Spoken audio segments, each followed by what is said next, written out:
All right, welcome in. It is officially football season. The Cincinnati Bengals and Detroit Lions set to square off in just a few minutes in preseason game number 1. And we're here on Chatterbox Sports to take you through all the action as we do every single week, from kickoff to post game. We have you covered all season long. There's a lot of storylines, of course, in this one. Joe Burrow back under center for the Cincinnati Bengals here in 2026. Dexter Lawrence, Jonathan Allen, Boye Mafe, Cassius Howell, amongst many additions on the defensive side of the ball. Can Al Golden make this defense good enough? Because that's really all that matters. Can they be good enough to get back to the Super Bowl? Welcome in, everybody. Chatterbox Bengals. I'm Craig Sandlin. Appreciate you all tuning in. And we are just moments away from kickoff. Big storylines on the defensive side of the ball. Of course, the new additions from free agency, but also who's going to step up from year 2? You've got Demetrius Knight Jr.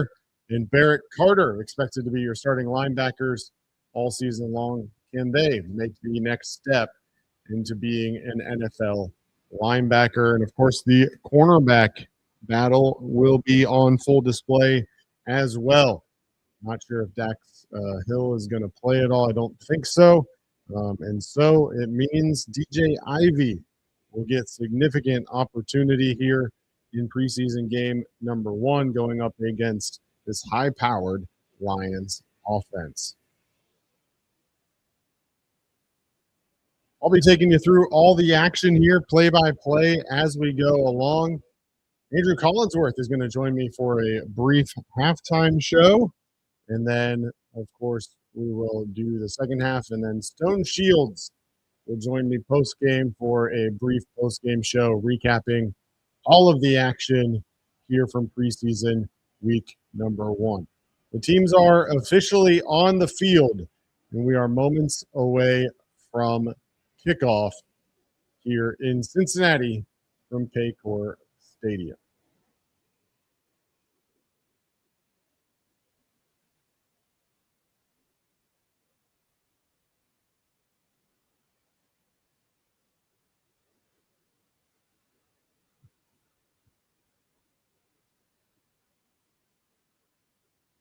Take a brief second, of course, before we get started here to remind you that Chatterbox Bengals is brought to you by Sharefax Credit Union. Sharefax is a not-for-profit financial institution owned by its members that returns earnings to them through lower fees and better rates in addition to traditional banking options. Sharefax Credit Union is an equal opportunity lender and is insured by NCUA. The Chatterbox Bengals is proud to partner with Braxton Brewing, the official craft brew partner of the Cincinnati Reds. Crack open a Ballpark Beer, a crisp German-style light beer crafted perfectly for 9 innings, 4 quarters, and hot summer nights. Grab a cold one at Great American Ballpark, Braxton taprooms, or your local retailer. Braxton Brewing is brewed for Bengals country. And we are proud to partner, of course, with 78 Cigars. Cincinnati legend Anthony Munoz has a new venture, and we're fired up to partner with it here on Chatterbox Bengals. Introducing 78 Cigars, a premium cigar line from the Hall of Famer himself. If you love great cigars and Cincinnati football history, this is the perfect combination. You can grab 78 Cigars right now at both Montgomery and locations or over at Creekside Cigar Company. You can also check them out online. Just head to anthonymunoz.com and click on the 78 Cigars page to learn more and place your order. That's 78 Cigars from the greatest offensive lineman to ever do it, Anthony Munoz. And last but certainly not least, Richter and Phillips. Richter and Phillips has been getting Cincinnati engaged since 1896, just a few blocks away from Great American Ballpark and Paycor Stadium in downtown Cincinnati. They're your local team. They're family-owned in Cincinnati since they started. Largest selection of engagement rings and diamonds in the area. 5 GIA gemologists on staff. You can book an appointment at the link in the description on this YouTube video or in our podcast, and walk-ins are always welcome. All right, there it is. You see we are just moments away. I'll make sure that this is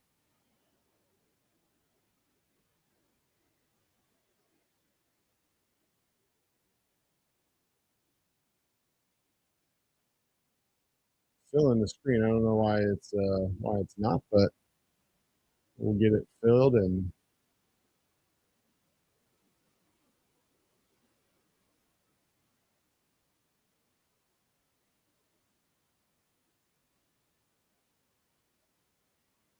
there we go.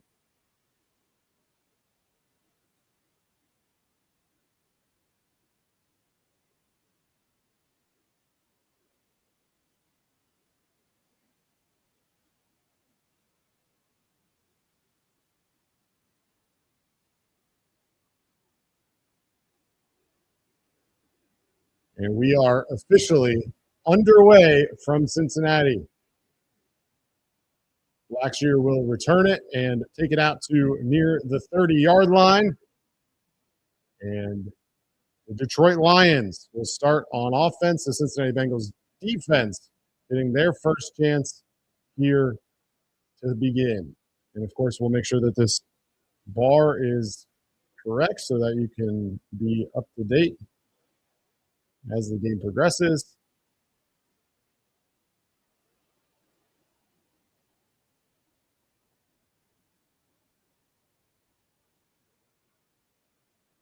Kyle Duggar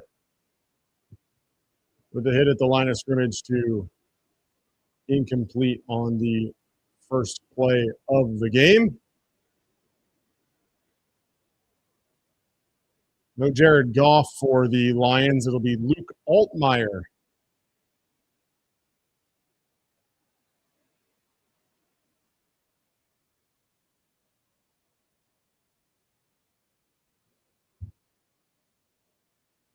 Jacob Sailors out to the 36-yard line here.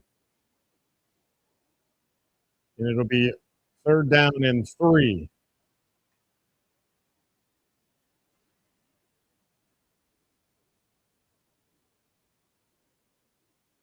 All right. I think we're good. Good enough, at least. I can always fix it a little bit better when we have a break.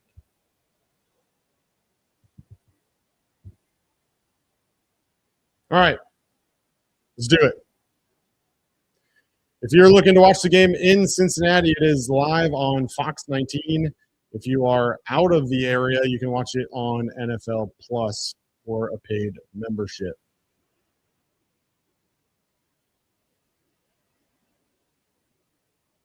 Appreciate you tuning in, David, as always.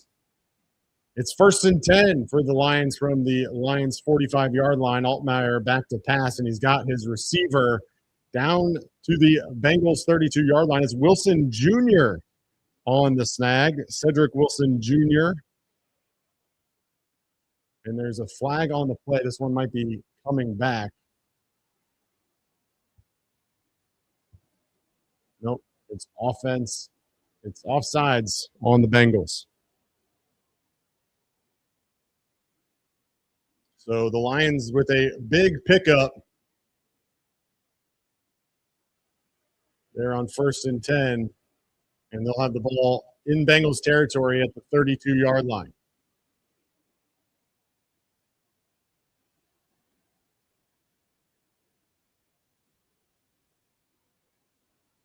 Clock under 13 minutes now. Altmaier looks right to throw. Tipped up by Tesla, and it's picked off. Bengals have it. Battle. Jordan Battle picks off Altmaier on the deflected pass, and the Bengals take over in their own territory. That's the way for the Bengals defense to start a season.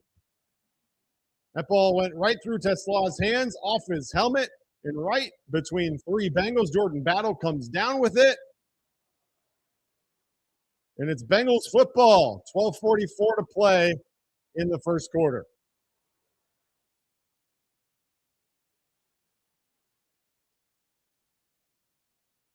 Is Scott Hatteberg a good player?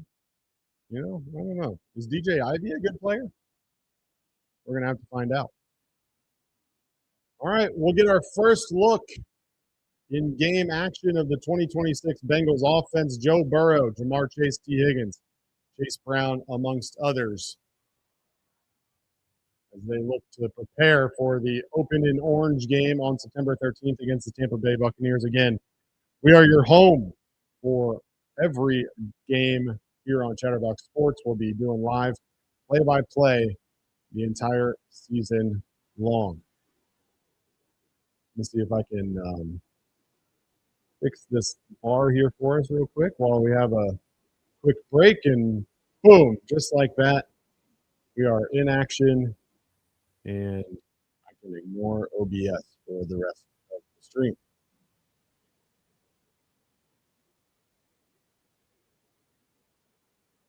Only I think it's a bit early to say that, but what do I know?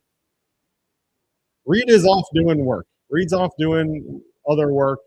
It's fine. He's going to do his best to join the post-game show. Not 100% sure if he's going to be able to make it or not, but he's going to be certainly doing his best to hop on if he can. And Stone Shields will certainly be joining as well. And Lonely. Defense still sucks. Maybe, but I don't think we can determine any of that based on anything we've seen yet so far.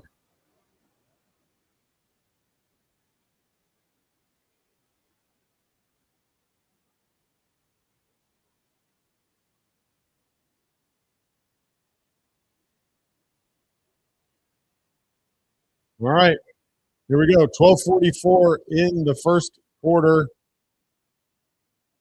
All bounced off of Isaac Tesla's helmet. And Bengals take over on the Jordan Battle interception. Joe Burrow in huddle, making the first initial play call, and he will start under center, something we've seen them work a lot more on this training camp here. Motions Cam Grandy to the right.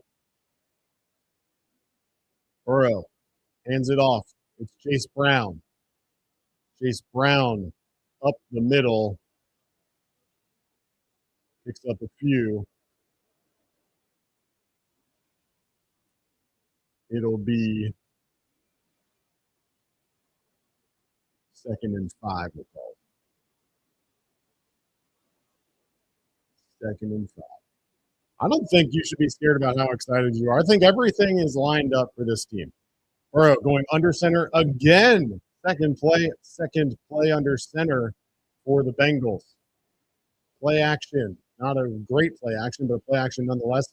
Burrow throws over the middle. He's got Jamar Chase in the middle of 6 different Lions. Jamar Chase comes down with it for a 15-yard pickup, and the Cincinnati Bengals first down.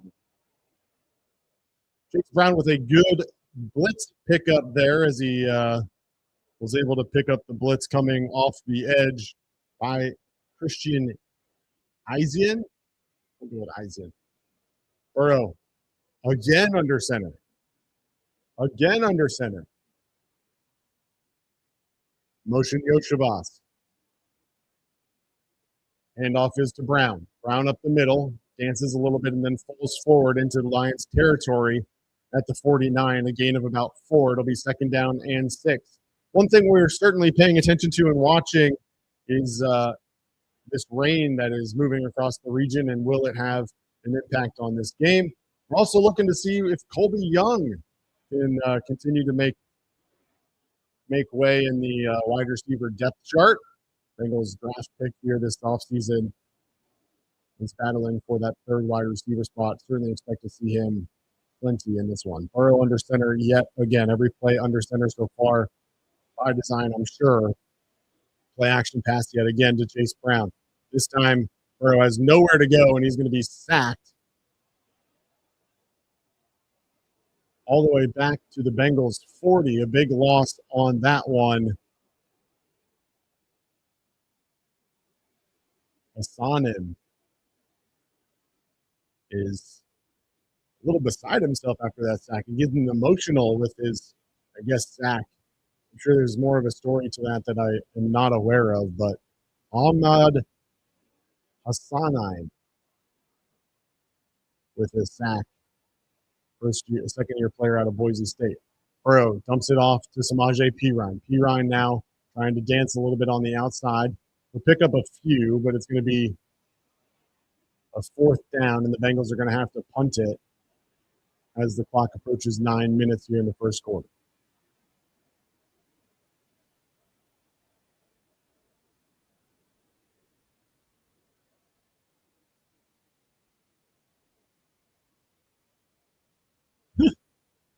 I mean, a sack in the preseason, it's a sack. It's whatever. It's what the preseason is for. Punt is away. It's fielded at the 4-yard line. Returned across the 10, and he's tackled there at the 11 or 12-yard line, and Detroit's offense will take over there after the Greg Dortch return. Take a quick break. Yeah, it looked like the offensive line was in there, but it's fine. Oh, man. Listen, preseason game number 1, and we already got the bots dropping spam in our chat. So I don't know if Mike or anybody else is chilling in chat watching that can delete that stuff, but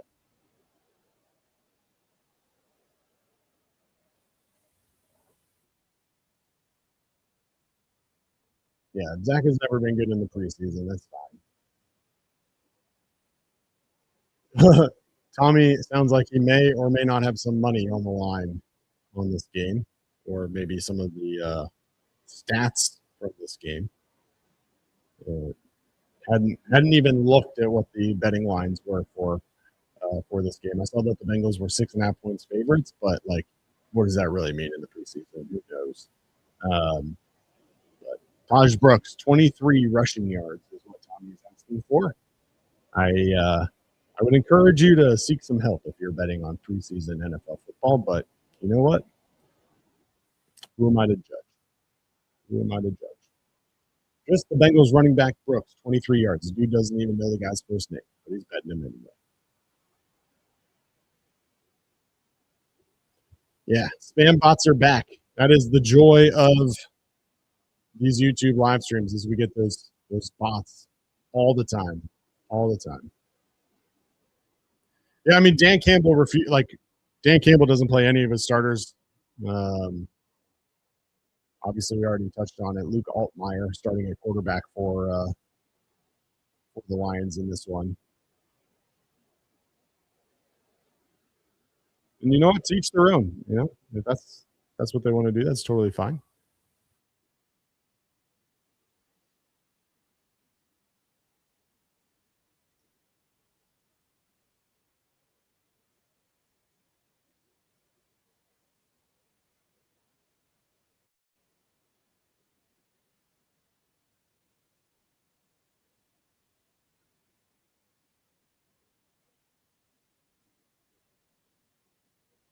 All right. Over the final 6 weeks of the 2025 season, the Bengals were third in sacks. It looks like Dexter Lawrence will be done for the day. Not that that's necessarily a surprise, but it is what it is. Yeah, Ryan Rakow with a nice punt down to the 4. All right, Lions take over at the 12, 9 minutes and 20 seconds on the clock. Altmaier will hand it off to Saylor. Saylor will fall forward for a gain of 2 out to the Lions' 14-yard line. Tackled by Chris Jenkins, a player that some folks have maybe indicated maybe should be a trade target for the Bengals, given the depth that they have at the defensive tackle position. We'll see.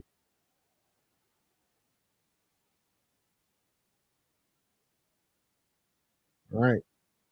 Altmaier, play action. Dumps it off to Sailors out of the backfield. And a nice play there by Boye Mafe to chase it down from behind. But this is going to come back.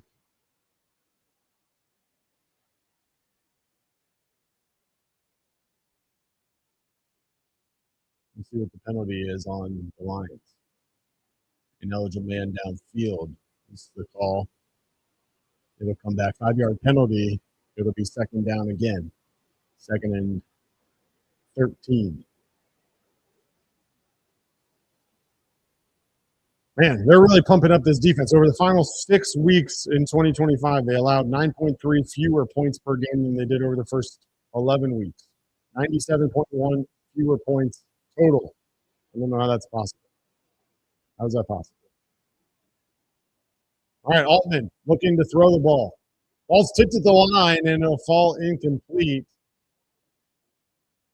Didn't see who that was tipped by. Let's see if we can get a replay as it looks like the rain is starting to fall.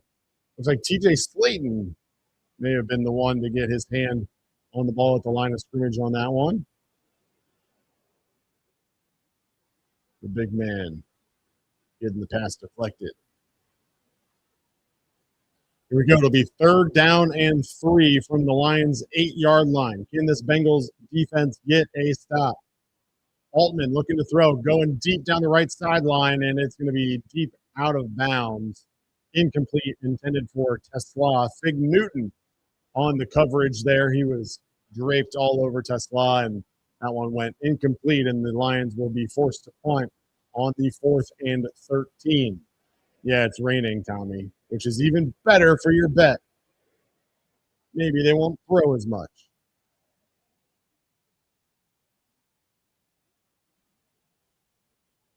The other battle going on for this Bengals special teams unit is the returner.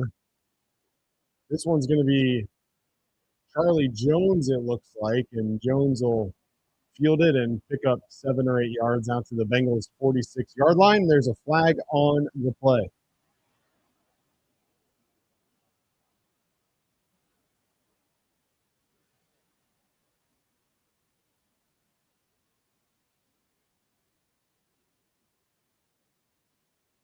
Will be a holding on the Bengals.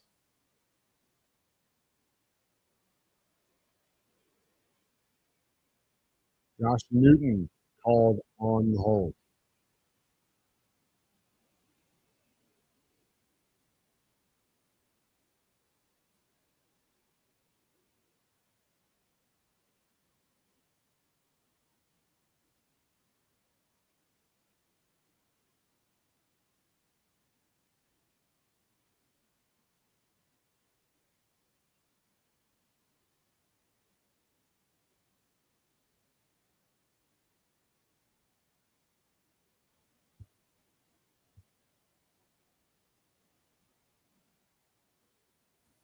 I don't know. I'm not watching the NFL app. Sorry, Obama.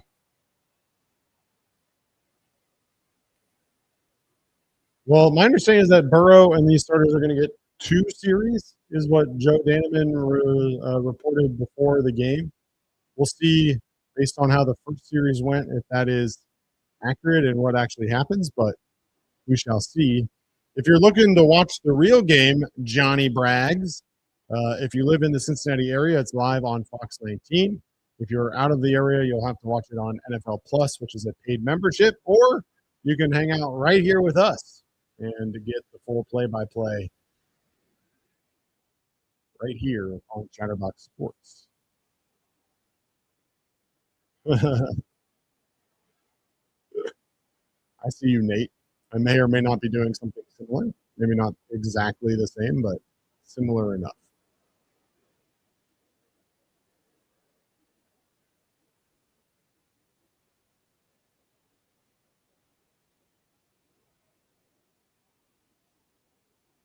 Burrow's back out there, Mike says.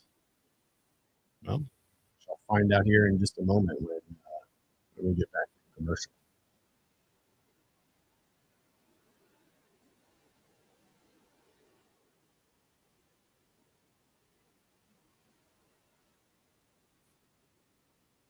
Here we go. Rain is falling on Paycor. 8:05 remaining in the first quarter.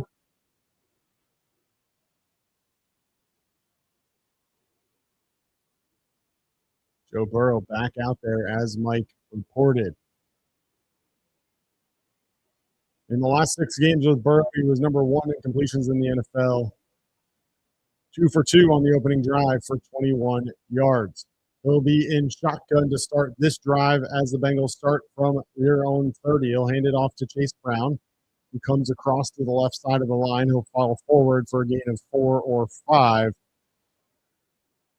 As the Bengals look now to probably get a little bit more conservative. T. Higgins and Jamar Chase still out there, along with Andre Yoshabas and Joe Burrow. And, of course, Chase Brown, as I mentioned. Looks like Orlando Brown Jr. still out there. Offensive line appears to be your starters.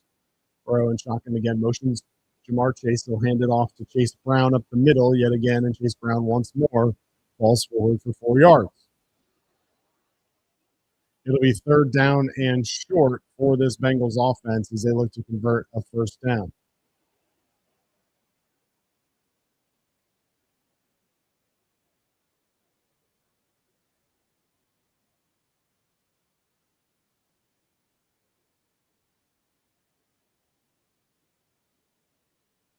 Chase Brown 5th amongst NFL running backs last year in receptions. Burrow alone in the backfield now on 3rd and 2. Looks left, nobody there, scrambles now, dumps it off to Drew Sample, who is taken down by Rakestraw, and it appears that he'll have enough for the first down.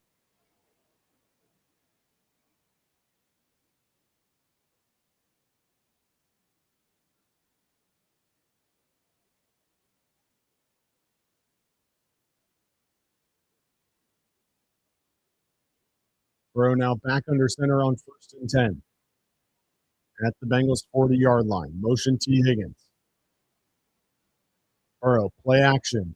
Dumps it off to Andre Yoshabas, who's coming across the crossing route, and he'll pick up 7 or 8. Give him 9. Just short of midfield at the Bengals 49-yard line as we have 6 minutes remaining now in the first quarter. It's really a sad place that we're at, Kevin. I'm with you. Or Kevin. I'm with you. I get nervous every single time. Every single time, which sucks because I just want to be able to enjoy Joe Burrow, but unfortunately get nervous. 2nd and 1 from the 49. Hand off to Samaje Perine. He's got a big hole on the left-hand side, and he'll get 7 yards before being tackled in Lions territory.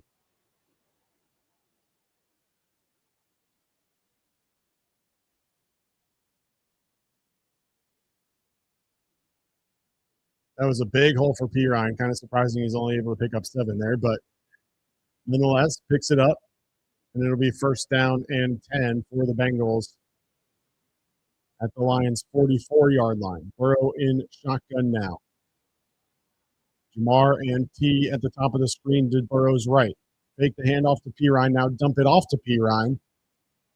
Perine had space and again picks up 6.5 yards on 1st down. It'll be 2nd down and 3.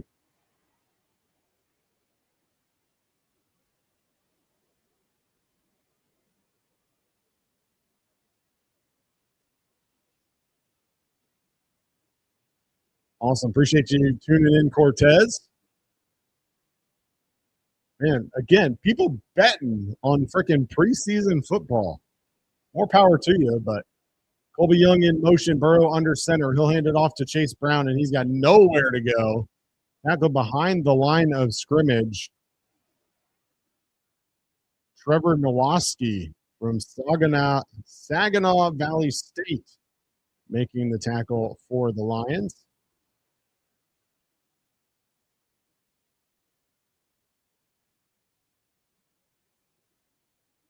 Bengals offense moving somewhat quick. Not a whole lot of replays here, so I apologize if I don't miss the finer details of each play, but trying to give you as much as I can. Burrow back in shotgun under 4 minutes. 3rd down and 4.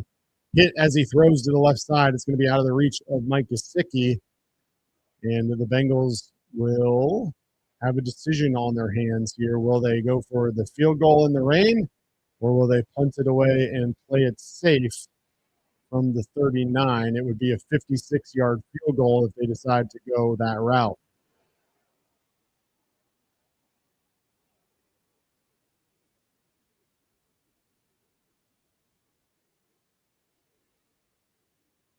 Evan McPherson onto the field for the field goal try. It will, in fact, be a 56-yard attempt from the Bengals place kicker. Kick is up, and it is pure. Plenty of distance on the 56-yard field goal and right down the middle. Bengals take the lead with 3:42 to go in the first quarter. It's Bengals 3, Lions 0.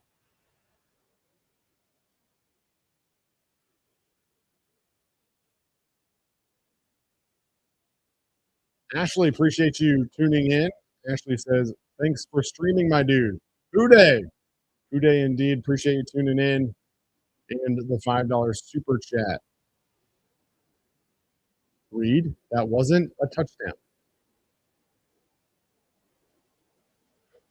Dexter Lawrence watching along. Appreciate you, Dex.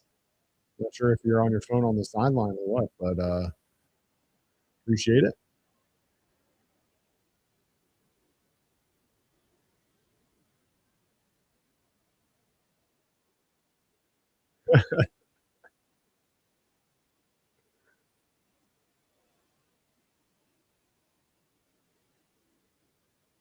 Gee, thanks, Reed.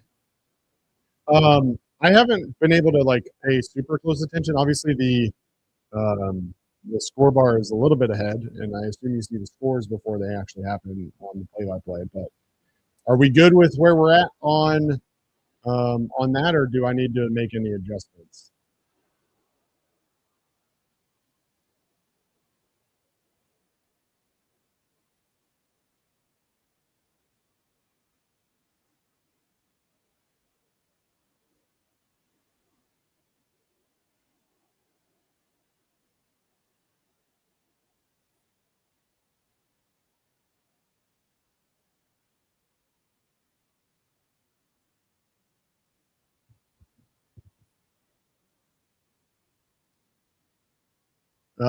Hard to see, David. The broadcast, respectfully to Fox 19, not exactly showing a lot of replays.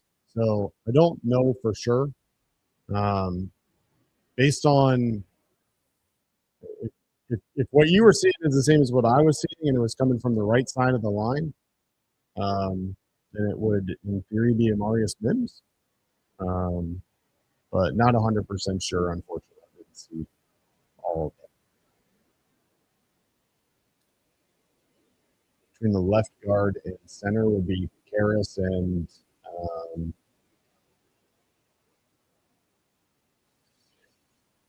probably Reisner? Fairchild, maybe?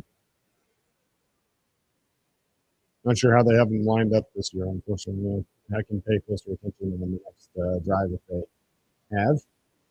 The first team back out there. Lions on the kickoff, take it out across the 31, gang tackle there, and they'll start the drive at the 31-yard line. Blackshear on the return for the Lions.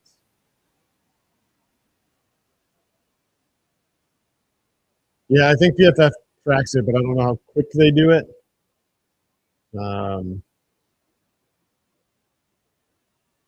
You'll have to dive into the lineup. I'm not sure if they spell that out.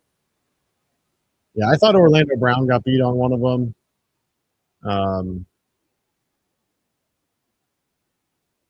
I like that 13-4 Burrow MVP calling it. I'm all for that, Ohio Pyro. I'm all for it.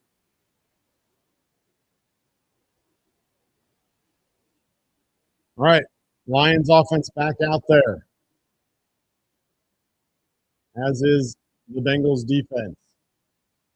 Altmaier, play action, dumps it off now to the right to the running back, Jacob Sailors, who's got a chunk in the 16-yard pickup to start the drive. Forced out of bounds by DJ Ivy.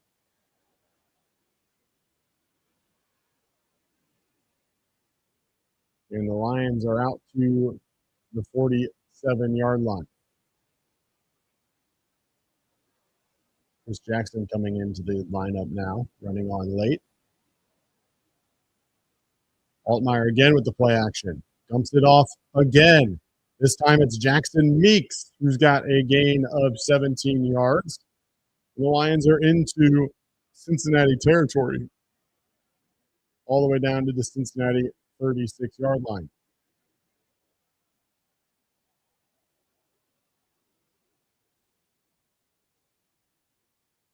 P.J. Jules on the tackle there on the sideline. The safety coming up and making the stop on the tight end Meeks, second-year player out of Syracuse. Now the handoff to Sailors. He'll be gang tackled at the line. Cedric Johnson in there, as was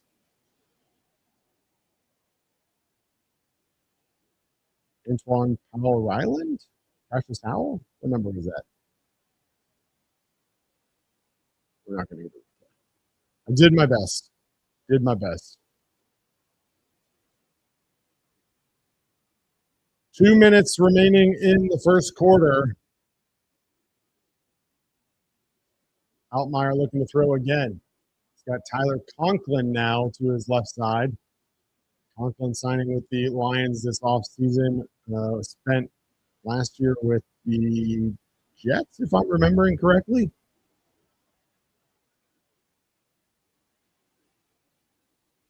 Big additions on the defensive side of the ball. Of course, Dexter Lawrence, Kyle Duggar, Jasir Taylor, Jonathan Allen, Boye Mafe, and Brian Cook.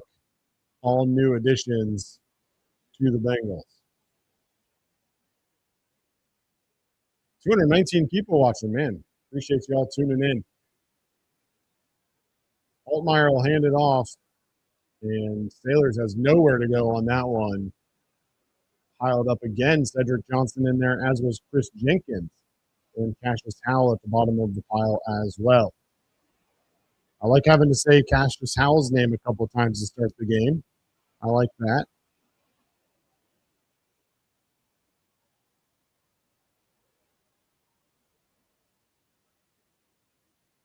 Altmaier Lions 4th down and 3, less than a minute to go. Ball at the 29-yard line.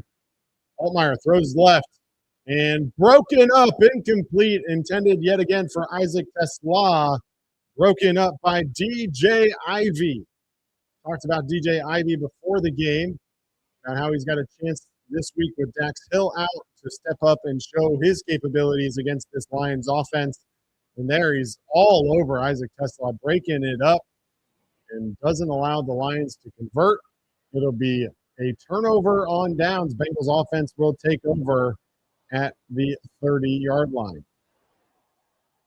David, I actually like this year's sideline cap. I don't know if you saw it or not, but I actually liked it. Tommy, appreciate it. We'll be, again, we do this literally every single game. And then we are live for post-game shows, and we do Cincinnati Reds content. Joe Flacco into the game for the Bengals. He's back to pass, looking right. Floats one incomplete. That one was intended for Colby Young. He's unable to come down with it. Hit him in both hands, but unable to come down with it. Call that. Rick's going to call that a drop. Probably not a whole lot of argument on that one, unfortunately. But yes, this is last year's sideline cap. If someone wants to super chat me $50 to buy one for this year's sideline cap, I'm happy to do that. But otherwise, I'll probably wait for it to go on sale. Oh my God, Flacco looking to hand it off to Taj Brooks, your boy Taj Brooks, Johnny. They can't connect on the handoff, and it's recovered by Joe Flacco. So Flacco fumbles and then recovers it himself. Big loss there. It'll be 3rd down and 16 for the Bengals offense at the 24-yard line. And this was just need 45 more, David. Flacco audibles in shotgun now. 3rd and 16, and they'll let the clock expire. End of the first quarter. Bengals lead 3-0 over the Detroit Lions through 1. here on Chatterbox Sports.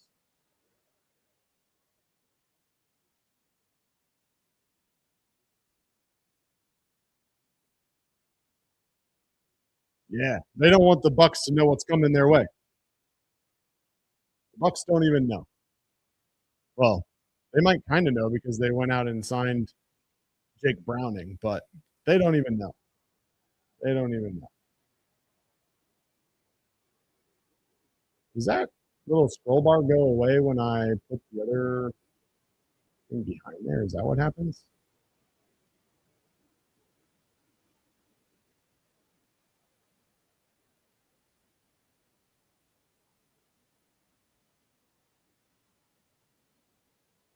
Nope. Just all of a sudden need to adjust it. All good. That's what we're here for. We'll adjust.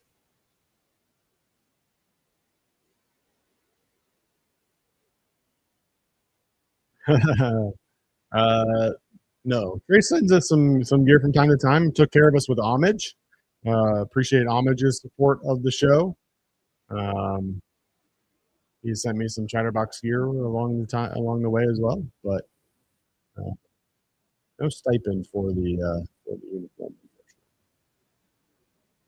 But hey, that's okay. We're not doing this for a stipend. We're doing this because we love the Cincinnati Bengals and the Cincinnati Reds, and we love Nut Cutter Nation. If you haven't already, now's a great time to like the stream and subscribe.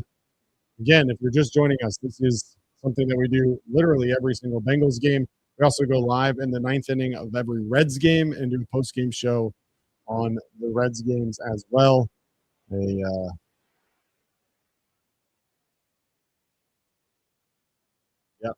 it is my preseason. Trying to remember everything.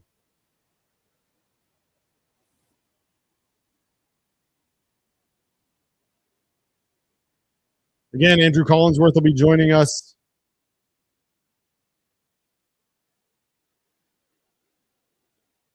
at halftime.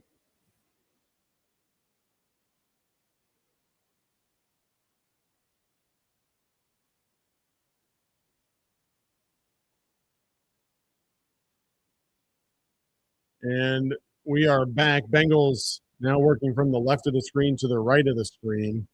Joe Flacco in shotgun, looking deep to the left-hand side, and he's got a man. It is Colby Young making up for that drop earlier with a big pickup, gain of 20 to start the second quarter.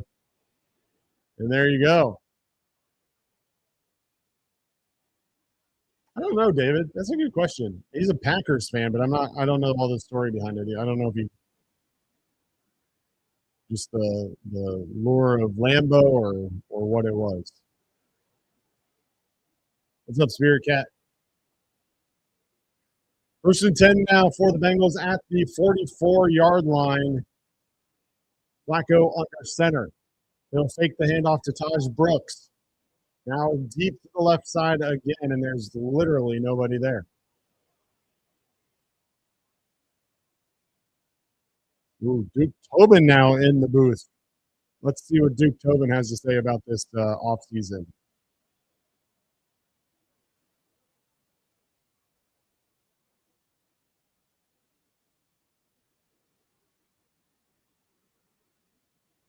I don't think Charlie Jones has to clean out his locker. He's still got to roll as a return man.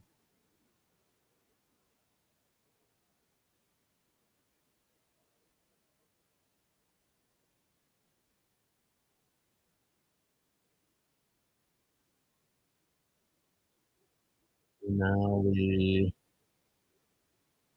have a stoppage before the Bengals' second down play. Okay.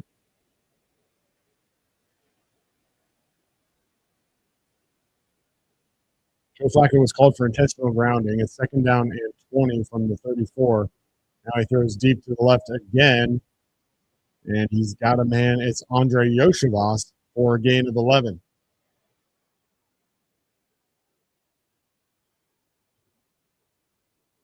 Jeff, completely agree.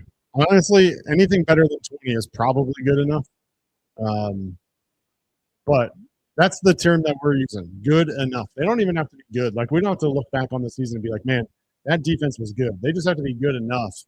But I'm kind of optimistic about it. Like, it feels like they might actually be good. Flacco throwing left on third down. Colby Young makes the catch, but he's going to be a yard short of the first down. Rookie wasn't able to extend that ball across the line, so it's going to be 4th down and 1 for this Bengals offense in the Lions' territory. It's going to be the 47-yard line. Nice catch by Young. 2 hands out in front of his body. Was able to bring that in. I like Young. Big frame, athletic, tough. I think that he has a chance to really stick here. Flacco will hand it off to Taj Brooks. Brooks will fight his way forward for a gain of 2 and a Bengals first down. So whoever it was that was betting on Taj Brooks, now you only need 21 more yards. This is, if you're watching it, this hat that Jamar Chase is wearing, that's the hat I really want. I like the official sideline hat, but the cream with the black bill, that's smooth. That's smooth. That's the one I want. All right, Flacco hands off again to Taj Brooks. Taj Brooks jumps over one defender before being stopped by a pair of Lions at the 41-yard line. It'll be a gain of 5. 2nd down and call it 4, so 2nd and 6. Joe is not still in. Joe Flacco is in. Joe Flacco is in, if that's who we're talking about. Flacco now under center. Motion Cam Grandy. Now motion Tinsley. Now dump it off to Taj Brooks. Taj Brooks with a big hole. He's tackled low after a gain of 8 and a first down. Looks like the Lions defender is injured on the play. It's going to be Ennis Rakestraw Jr., who is injured, rolling around on the ground.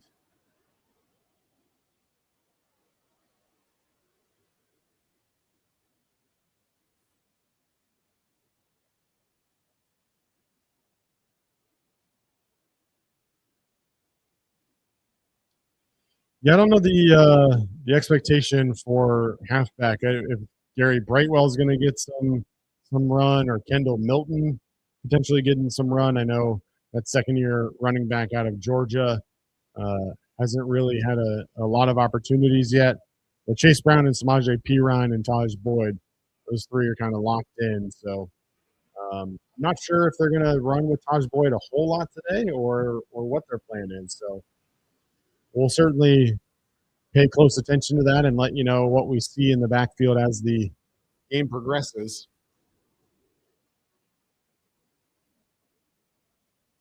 But, man, how good is it to have Cincinnati Bengals football yet again?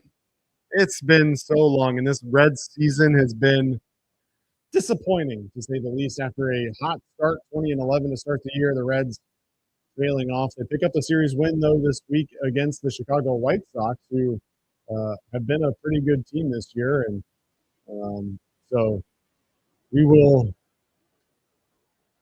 see how the rest of the Red season goes. But Bengals season is bound to be exciting, and I'm looking forward to bringing you all the action with Reed Mouse, Stone Shields, Andrew Collinsworth, Mike Hart, amongst others. We're bringing you content all season long. And, of course, if you haven't already, make sure you subscribe to the podcast wherever you get your podcast. We have a new Cincinnati Bengals podcast in your feed every single morning, 365 days a year. So be sure to download the podcast every morning for the latest updates from training camp and throughout the entire season. David, obviously disappointing news today about Hunter Green. Can't deny that at all.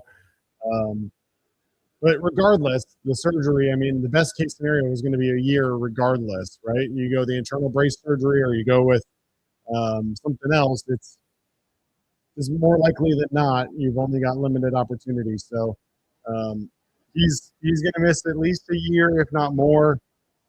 We'll see what the future holds for Hunter Green. The worst thing that could happen is that the Reds trade him for pennies just because of the injuries. I'm not opposed to exploring trades, but I'd really like him to get a number of really good starts under his belt before they do that. All right, handoff here is to Kendall Milton, as we mentioned before. Kendall Milton into the game in the backfield. Strong run up the middle for a gain of a couple, and he will come back off the field. Taj Boyd back on the field, Tommy. Second down and 3 now for the Bengals after the 7-yard gain by Kendall Milton.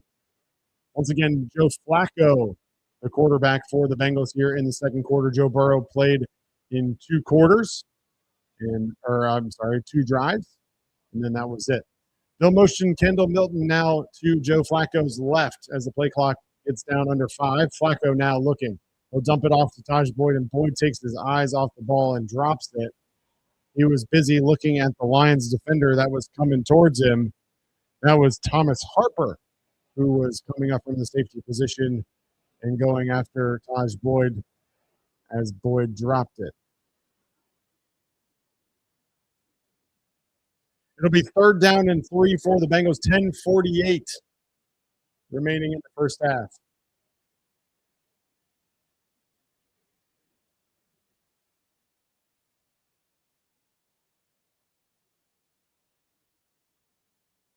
Oh, poor snap here is picked up by Taj Boyd and then fumbled forward. I don't know what happened there. Wow, what a weird play. Lions are going to pick it up, and it'll be their ball at the 12-yard line. That was a bad snap by the Bengals. I believe Connor Lew was in there. Just rolled the ball back, and then I think it was Taj Boyd, picked it up, began running it, looked like he had some space, and then almost looked like he tripped over his own feet, fumbled the ball forward. No, it was Kendall Milton. Kendall Milton on the fumble. Picked up by Abney, and the Lions will take over as the rain has officially come into effect. Bad snap, fumbled on the run. Just overall a bad play for the Bengals, and they'll turn it over to the Lions here with 10:37 to go.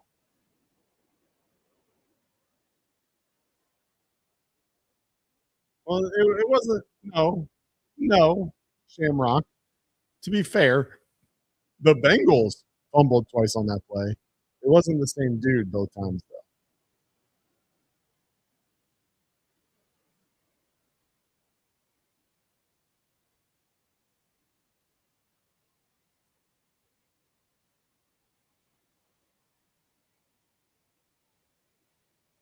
though.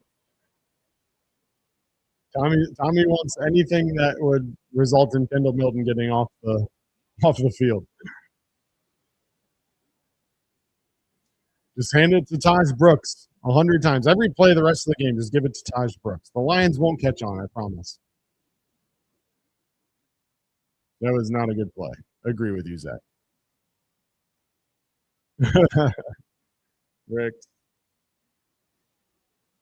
Yeah, I wish Fox would have some replays here, but they must not have a replay operator or something. But we're not getting any second looks at anything. So I saw the initial fumble. I just don't have. Did I say Taj Boyd? Don't say that. Taj Brooks. Did I say Taj Boyd? Sign Tyler Boyd.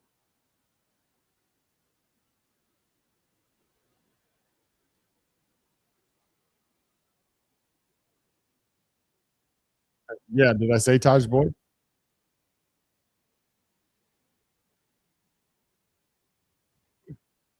Hey, like David said earlier, this is the preseason for all of us. Okay, when we get down to having 53 men on the roster, then we can talk. But right now, when there's like 89, I'm not going to know them all perfectly.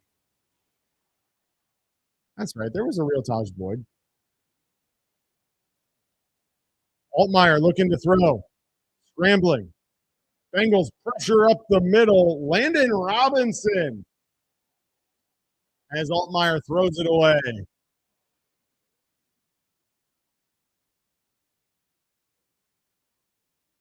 Landon Robinson really going to be something. He's going to be something, I'm telling you. Lions are called for holding on the play as well, so it'll be first down again, first down and 20. But, man, that was a nice play by Landon Robinson. A ton of pressure right up the middle. So tip your cap to the Bengals' 7th-round draft pick, who is fighting for a spot there in that defensive tackle room. Be interesting to see what they do at that defensive tackle position with all the depth that they have. I'd love to keep Robinson on the active roster at the very minimum on the practice squad. All right, Altmaier now under center. He'll hand it off. No, he won't hand it off. He'll fumble again. Yet another fumble. Altmaier went to hand that one off to Sailors, and he basically threw it into his gut, and it was fumbled forward. And at the bottom of the pile, it is Bengals ball. Cassius Howell, the Bengals' 2nd-round draft pick, comes out of the pile with the fumble recovery for the Bengals. And the young Bengals defensive line rookies showing out on that drive. 2 plays, 2 big plays by the Bengals rookies. Landon Robinson with a ton of pressure up the middle, forcing the Altmaier throwaway and the hold. And then Cassius Howell with that fumble recovery gives the Bengals the ball deep in the Lions' territory. They take over. Joe Flacco and this offense at the 6-yard line. We'll see if Taj Brooks can get a 7-yard touchdown or something here on this drive. Joe Flacco hands it off to Brooks. He'll go up the middle before he's stopped and runs into the back of the offensive line and into the back of Jalen Rivers there. Gain of 3 officially.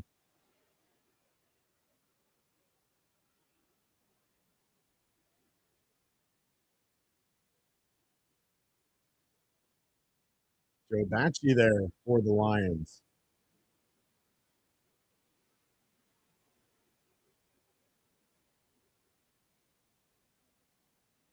All right, Flacco in shotgun. Taj Brooks right.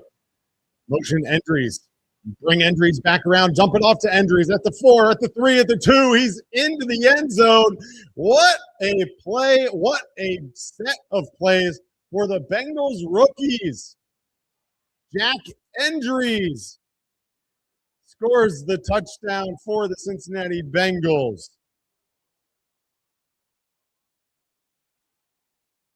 And he gives the spike to celebrate his first professional touchdown. Man, rookies coming up big over the last minute or so of play.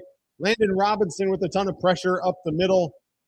And then Cassius Howell with the fumble recovery. And now, boom, Jack Endries with the 4-yard touchdown for the Bengals. Extra point from McPherson is up and good. And you all know what we do when the Bengals score a touchdown. Sing it along with me. Hear that Bengal growling, mean and angry. Here he comes a prowling, lean and hungry, an offensive brute. Run, passer, boot. And defensively, he's rough, tough. Cincinnati Bengals. That's the team we're going to cheer to victory. Touchdown, Bengals. Get some points up on that board and win a game for Cincinnati. Cincinnati, Cincinnati. We got a team right here in town. Ain't gonna never let us down. Who they? Who they? Who they think gonna beat them Bengals? Who they? Who they? Who they think gonna beat them Bengals? Nobody. Bengals lead 10-0, 9:35 remaining in the first half. Isn't this fun? Didn't you miss this? No, Burrow's done for the day. 2 drives for Burrow, and he is done.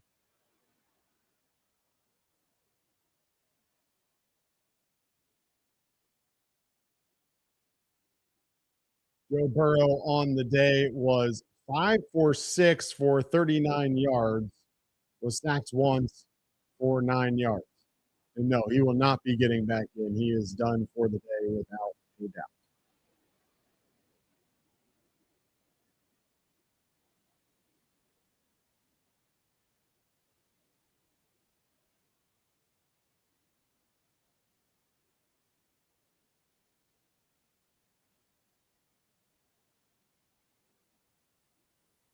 Yeah.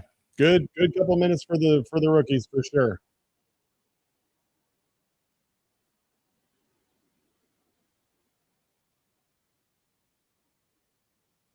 Hendry's played with Mendoza for a year, I believe.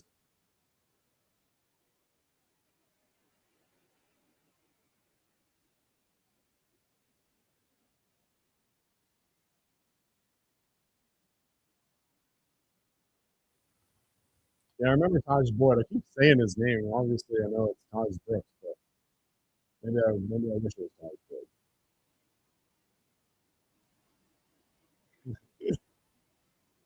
Yep, there it is. Mendoza, Manning, Flacco, the last three quarterbacks that Jack Hendry's has caught a touchdown pass from.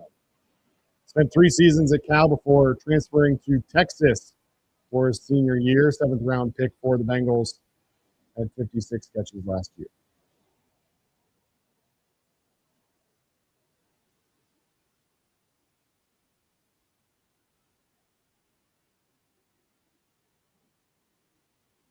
Kickoff fielded at the goal line is brought up the left-hand side by the Detroit Lions. It'll be Lovett on the return.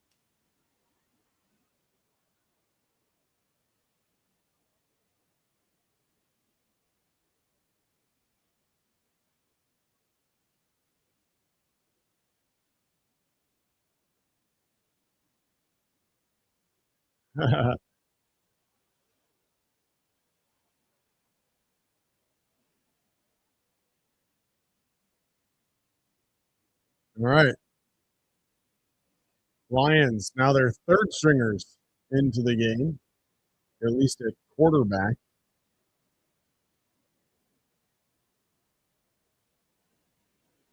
Going to be Josh Dobbs into the game for the Lions now as they pick up 9. Sailors does on the rush on first down.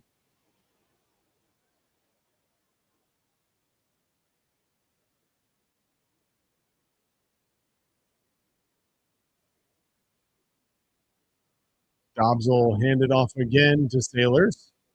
And this time, Sailors will pick up 3 and a first down, tackled by Jenkins and Jackson.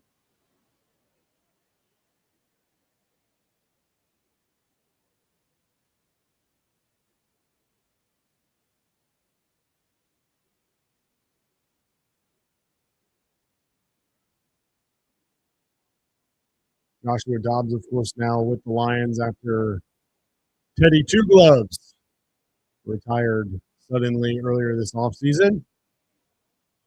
So Josh Dobbs now, the third string quarterback for the Lions. Dobbs back to throw. Throwing deep over the middle is incomplete. Intended for Thomas Gordon, the tight end.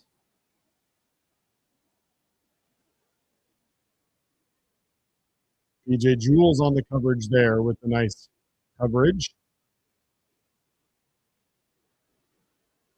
And it's going to be second down and 10.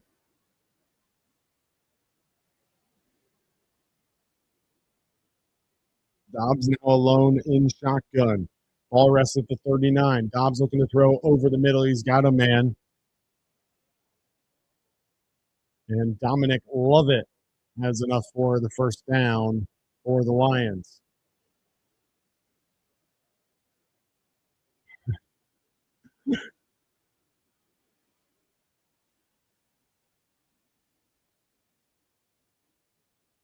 Hey, don't worry, Ashley. We're here. 10-0. Bengals lead. 7:35 to go in the second quarter. Dobbs under center. He'll hand it off again on the right-hand side. This time it's Kai Robichaux who will fight forward for a gain of 4.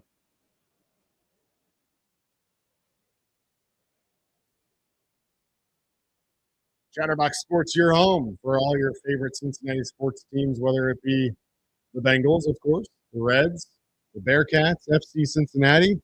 We've got you covered right here on Chatterbox Sports. Make sure you drop a like on this stream and subscribe to the channel for for all the latest breaking news of your Cincinnati sports favorites, along with live watch-alongs of the Cincinnati Bengals and live post-game shows for the Cincinnati Reds every single game, 162. Dobbs now scrambling on the right-hand side, tripped up and stumbles forward.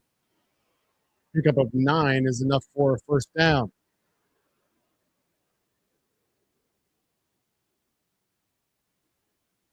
You can kind of see now that this defense, who seems like some starters still in there now halfway through the second half or the second quarter.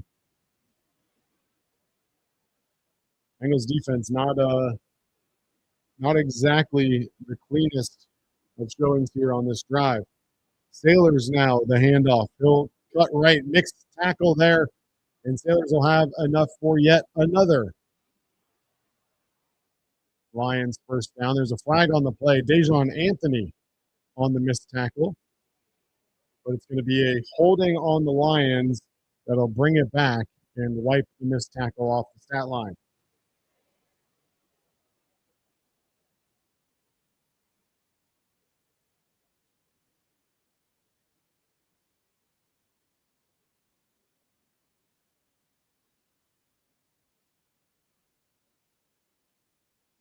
That Al Golden visor, man.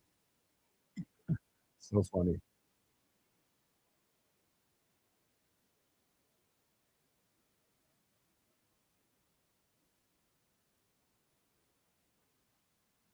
All right. Dobbs now in shotgun. Looking to throw. Still looking to throw. Scrambling. Under pressure. Throws it. Got a man. It's caught by Lovett, but there's a flag on the play.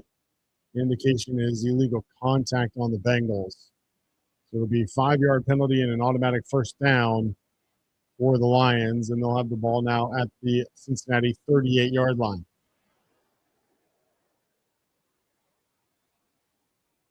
Penalty was called on Braylon Lux, the second-year cornerback out of Texas Tech, picks up the penalty for the Cincinnati defense.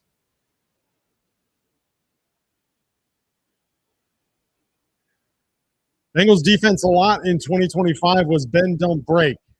Can they bend but not break here as the Lions have it first down and 10 at the Cincinnati 38-yard line? Dobbs under center. It's going to be Robichaux deep. He'll hand it to Robichaux, who's tackled nicely. Who was that? Chris Jenkins with another nice play. We've said his name a couple times here in the first half. Chris Jenkins Jr. picks up the tackle after a gain of nothing. And it's going to be second down and 10 for the Lions as we approach 5 minutes remaining in the first half.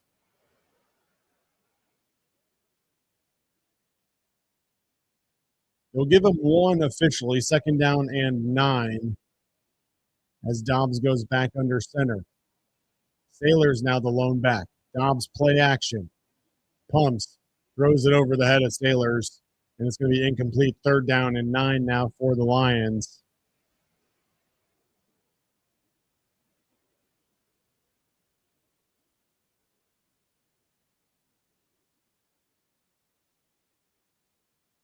Had Sailors open, but couldn't connect on the throw, did Dobbs.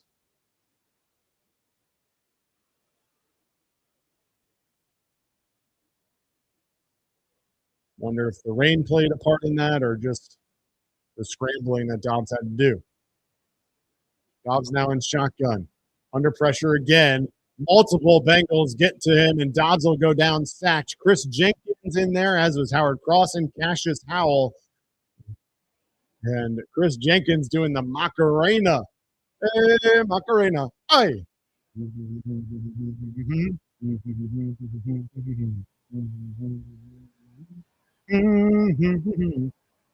Cedric Johnson, actually the first Bengal to get pressure.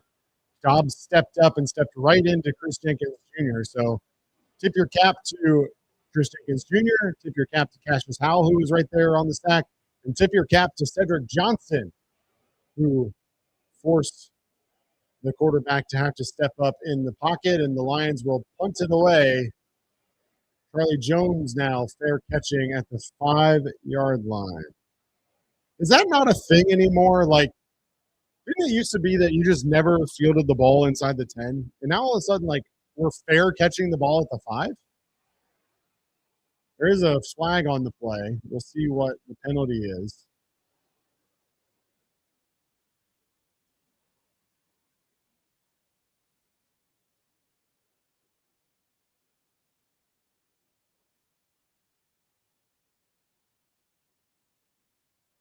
It's going to be a personal foul, face mask on Detroit.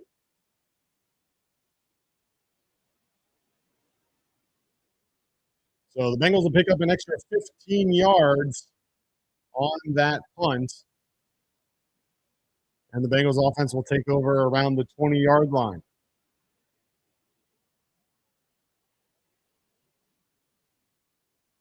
We are exactly a month away from opening in orange as Tampa Bay comes to Paycor Stadium on September 13th at 1 p.m. For those of you going to the game, make sure you wear your orange. For those that aren't going to the game, make sure you tune in right here to Chatterbox Sports for live play-by-play and reaction to the game. Now into the game for the Bengals is Josh Johnson. He's under center and hands it off to Taj Brooks, who gains 1.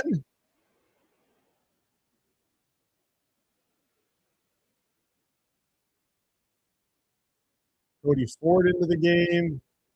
Jalen Rivers. Who else do we see? Taj Brooks, Charlie Jones. We're getting deep down the roster now here. As the 40-year-old Josh Johnson in shotgun all alone in the backfield on 2nd down and 9. Looking to throw in the crossing route, and it's dropped by Taj Brooks.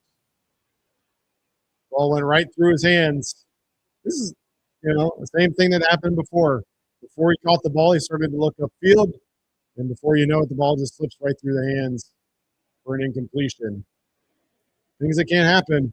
Things that can't happen. If you're trying to earn spot on this roster, especially in a deep position room like running back, you can't be dropping passes, especially in an offense that throws the ball as often as this Bengals offense does.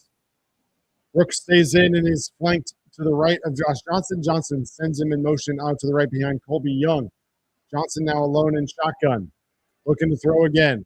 Throwing deep down the left sideline. He's got a man, Charlie Jones. Incomplete. He had him.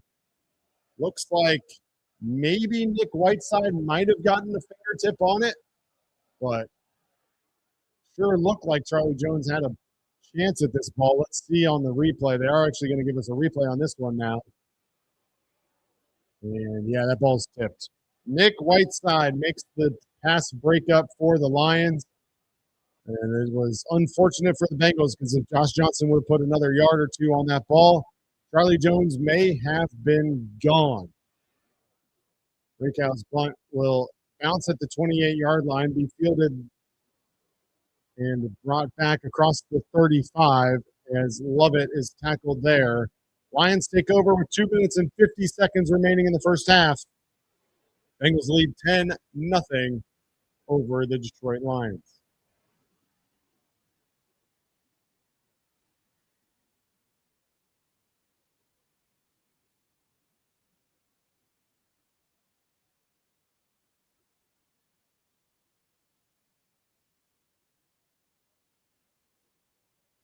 The Detroit Lions here in this game so far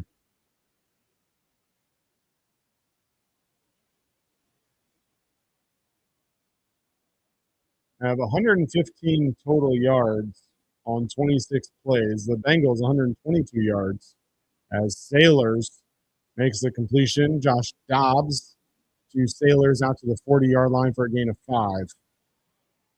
Lions offense has moved a little bit, but unable to capitalize as they had that turnover and went for it down in deep in the Bengals territory and weren't able to convert.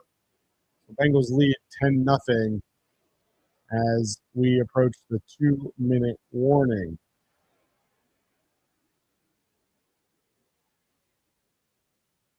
Dobbs will hand it off and net immediately in the backfield.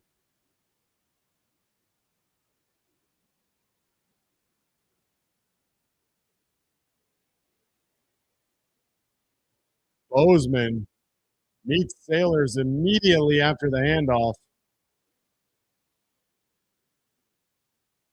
And it is a loss, a big loss of 4 yards for the Lions as Swayze Bowman makes the big play in the tackle for loss.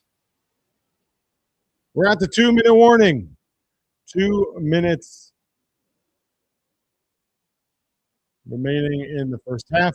Make sure you stick around. Andrew Collinsworth will be joining me for a halftime show as we prepare for the second half and go even deeper down the roster. We'll see how many guys I can know by number and by name.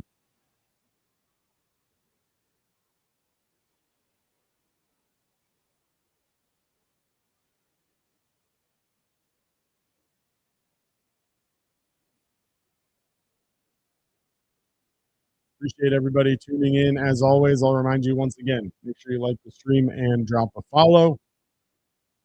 We're live every single Cincinnati Bengals game with play-by-play and live reaction. Reed Mouse, myself, Stone Shields, Andrew Collinsworth, Mike Hart. The best Cincinnati Bengals coverage on YouTube, without a doubt.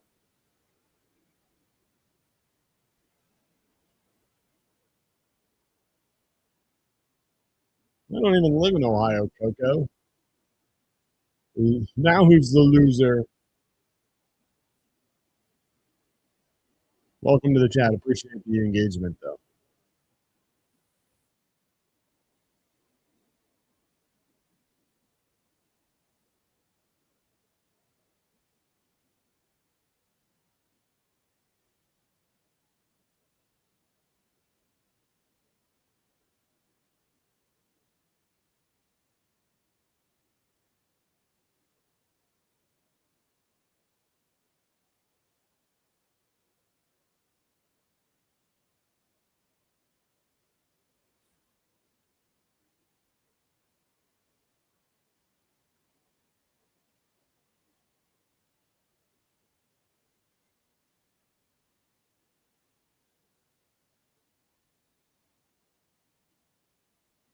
What's everybody got going on this weekend?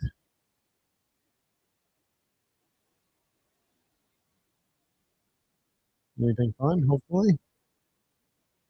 I'll be at the Reds game on Saturday. If anybody happens to be going to that game, I'll be there.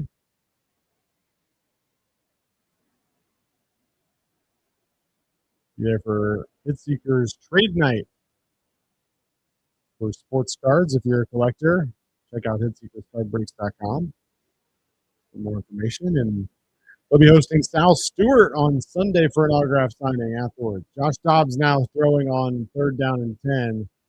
And PJ Jules is going to be flagged yet again. 3 flags on the ground.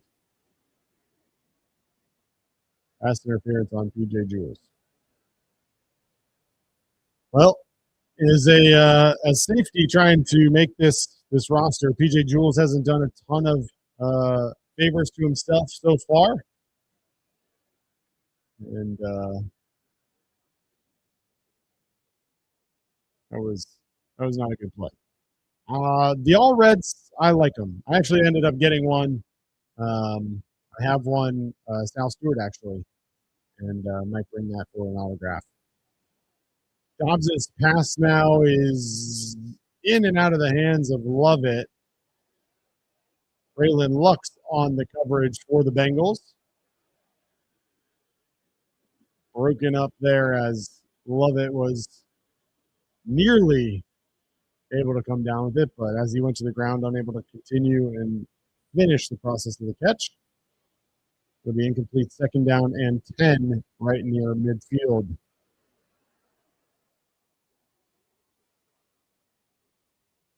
Dobbs under center will hand it off to Sailors. Linebacker runs right past Sailors, and now Sailors is gone.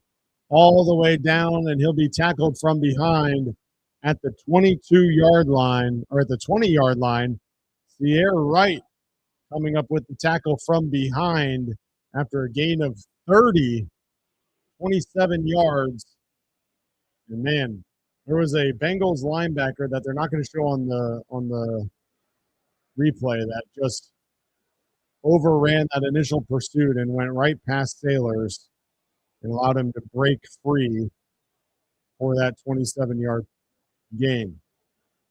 Lions back on the ground as Robichaux will pick up 6, but there's a flag on the play.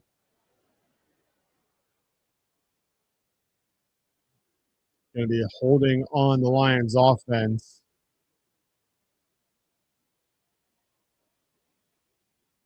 They'll go against Miles Frazier.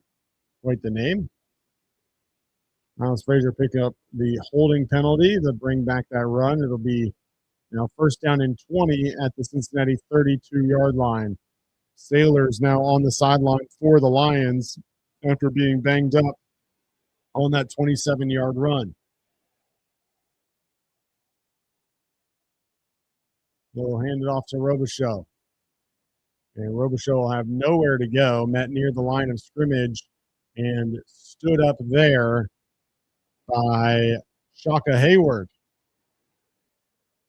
Cincinnati will burn a timeout with 1:04 to go. Lions 2nd and 19 now. Bengals trying to preserve some time to run a 2-minute drill. We'll see if they're able to do that.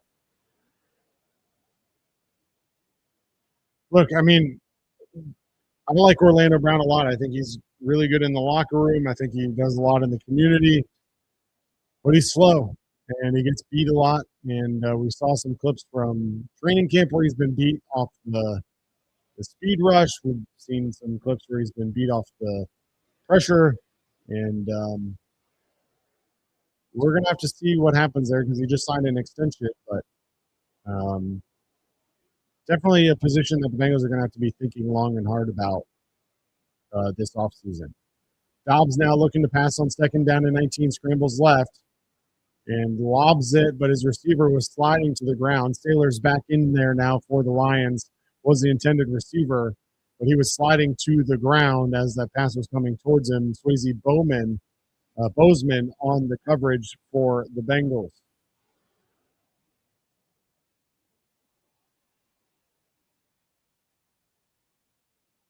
Burrow the GOAT indeed.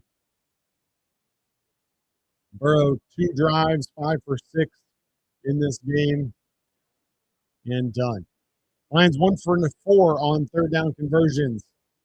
Toss it out wide on this one, and the Lions pick up 19 yards, but there is a flag on the play.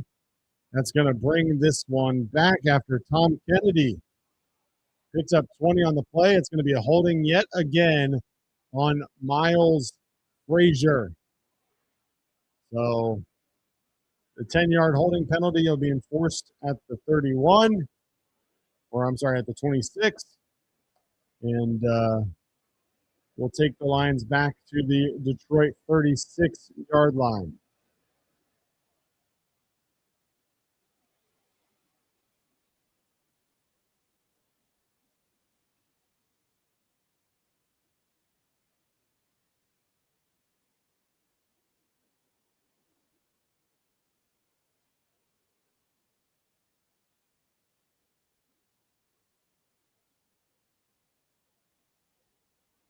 Dobbs now looking to throw on 3rd and 24.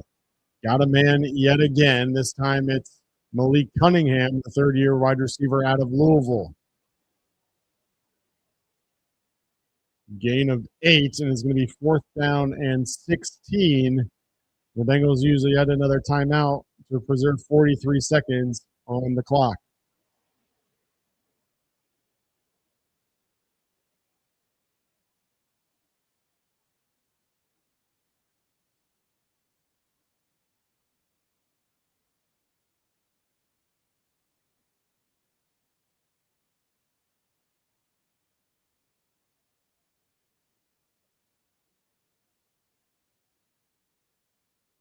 Lions will send their kicker out, Jake Bates, for a 46-yard field goal.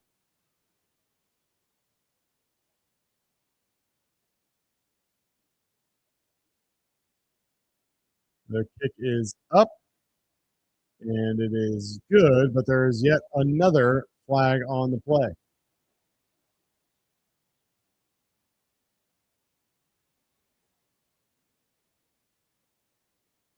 We'll see what the Lions choose to do on this one. Looks like it's going to be an illegal formation on the Bengals. Let's see what they say.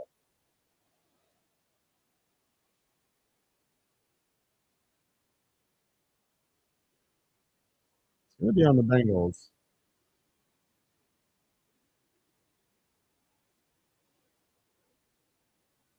We're going to say McKinley Jackson was lined up over the center. Weird. I don't know. All right, well, they'll enforce a 5-yard penalty to the Cincinnati 28. It'll be 4th down and 11 now.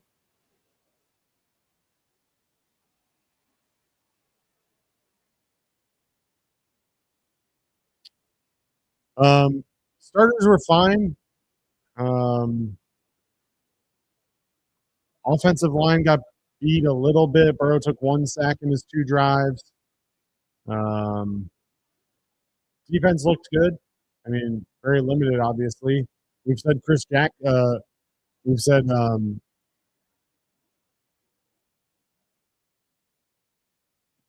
out of shotgun. Said McKinley Jackson's name a number of times. Chris Jenkins' name a couple of times. And it looks like the Lions were just trying to draw the Bengals off sides on 4th and 11. Said Cassius Howell's name a number of times. That's good, but very limited. So now the Lions will send their field goal unit back out there after they took the points off the board for the illegal formation. Now Jake Bates back out there for what now will be a 41-yard field goal after he connected just a few seconds ago on a 46-yard field goal.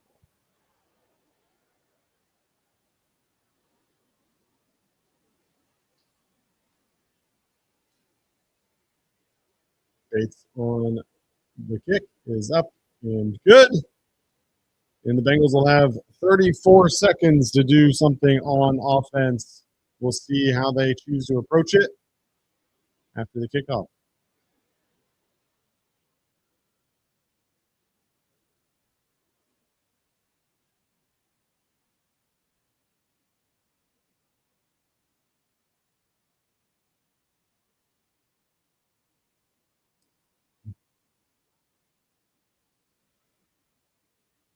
We're not going to go to a commercial. We'll have right to the kickoff.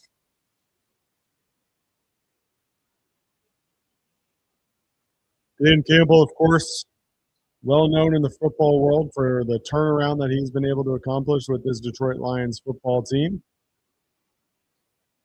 One of the most prolific offenses in the NFL.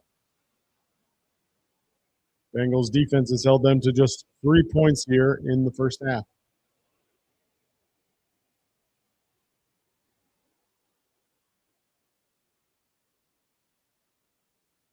Jake Bates' kickoff, fielded at the 5-yard line. It's going to be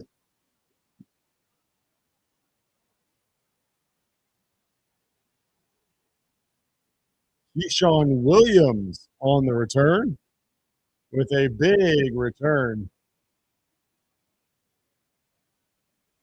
at the 5-yard line, and he brings it all the way out into Lions territory, tackled on the play by Bates. And the Bengals offense is going to have just 47 yards to go in order to get back in the end zone here before halftime. 27 seconds.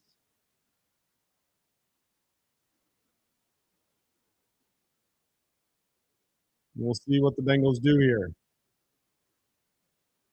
They'll hand it to Gary Brightwell, who will pick up 3 yards.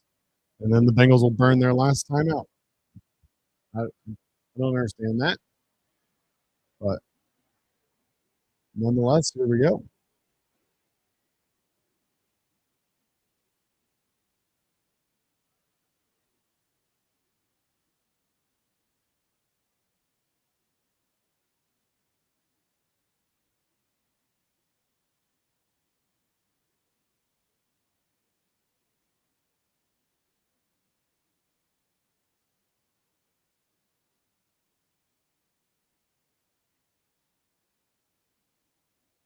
All right, Josh Johnson.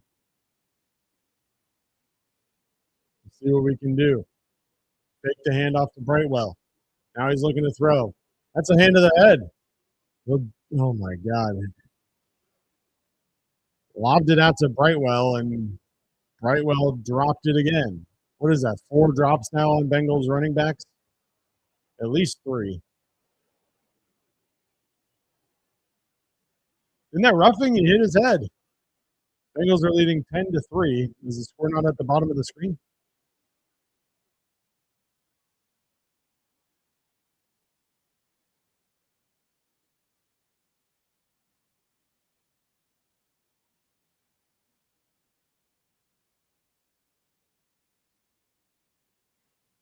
Third down and 8. 16 seconds to go. And we got an injury timeout.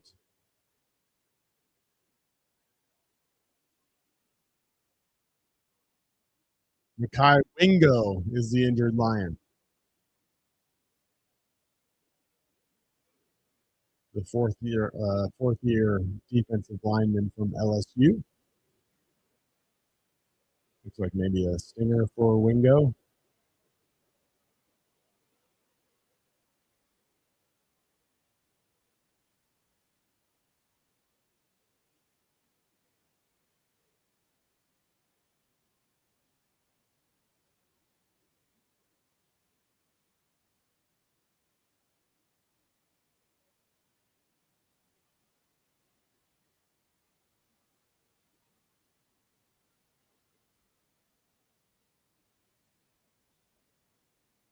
Ooh, excuse me. Third down and 8. Wingo off the field now. Bengals offense looking to score before halftime. 16 seconds on the clock. Ball rests at the Detroit 45-yard line. Johnson in shotgun. Looking right. Throwing deep. Looking for Colby Young, and he can't come up with it. He was double covered. It's going to be 4th and 8.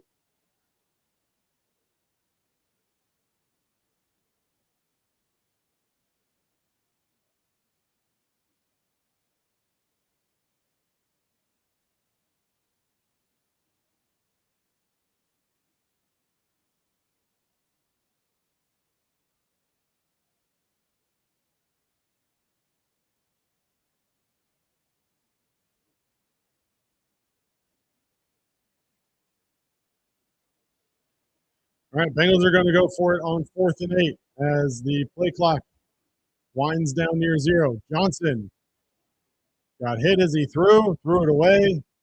Incomplete.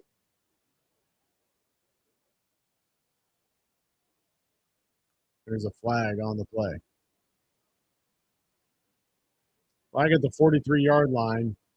Johnson walking off like it's going to be on the Bengals. Probably going to be intentional grounding. It is. 13-yard loss for Johnson.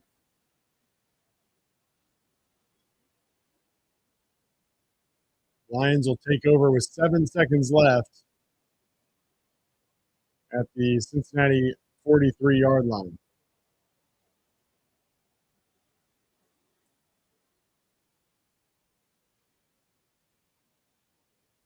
I don't hate the deep throw. He does that a lot on 4th and like manageable though. I don't love that. I wish he would just pick up the first down sometimes, but he does do that a lot where he's trying to maybe catch the defense sleeping or something. It's not really catching them sleeping when you do it every time those days. All right, Dobbs and shotgun. Hands it off to Sailors. Sailors will pick up a number. Picks up 9, and Detroit gets a timeout with just 1 second remaining. Yeah, he does that a lot. You're right, David.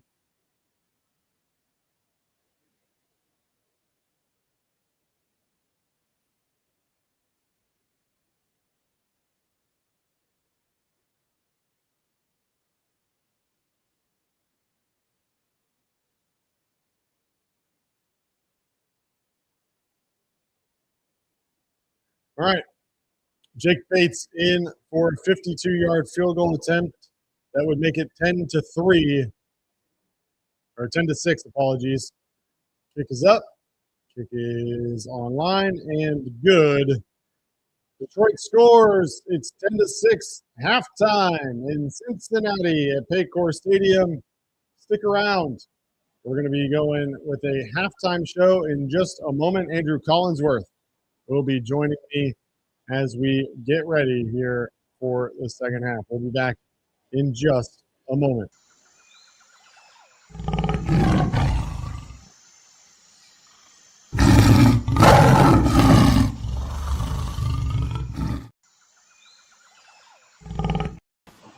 All right, here we go. Can you hear me, Andrew? Are we good? Yeah, I got you. You got me? Let's go, baby. I did that perfectly. I had to change sources. I had to put up a video, bring you in, bring the overlay back. Man, that was a pro transition, and nobody even knows the difference because they just think I just brought you in. But no, that was a pro transition, and I will take all the credit in the world. Andrew, how we doing today? Appreciate you joining me for halftime and killing a little time here as we get ready for the second half. Your initial thoughts on the first half, my friend?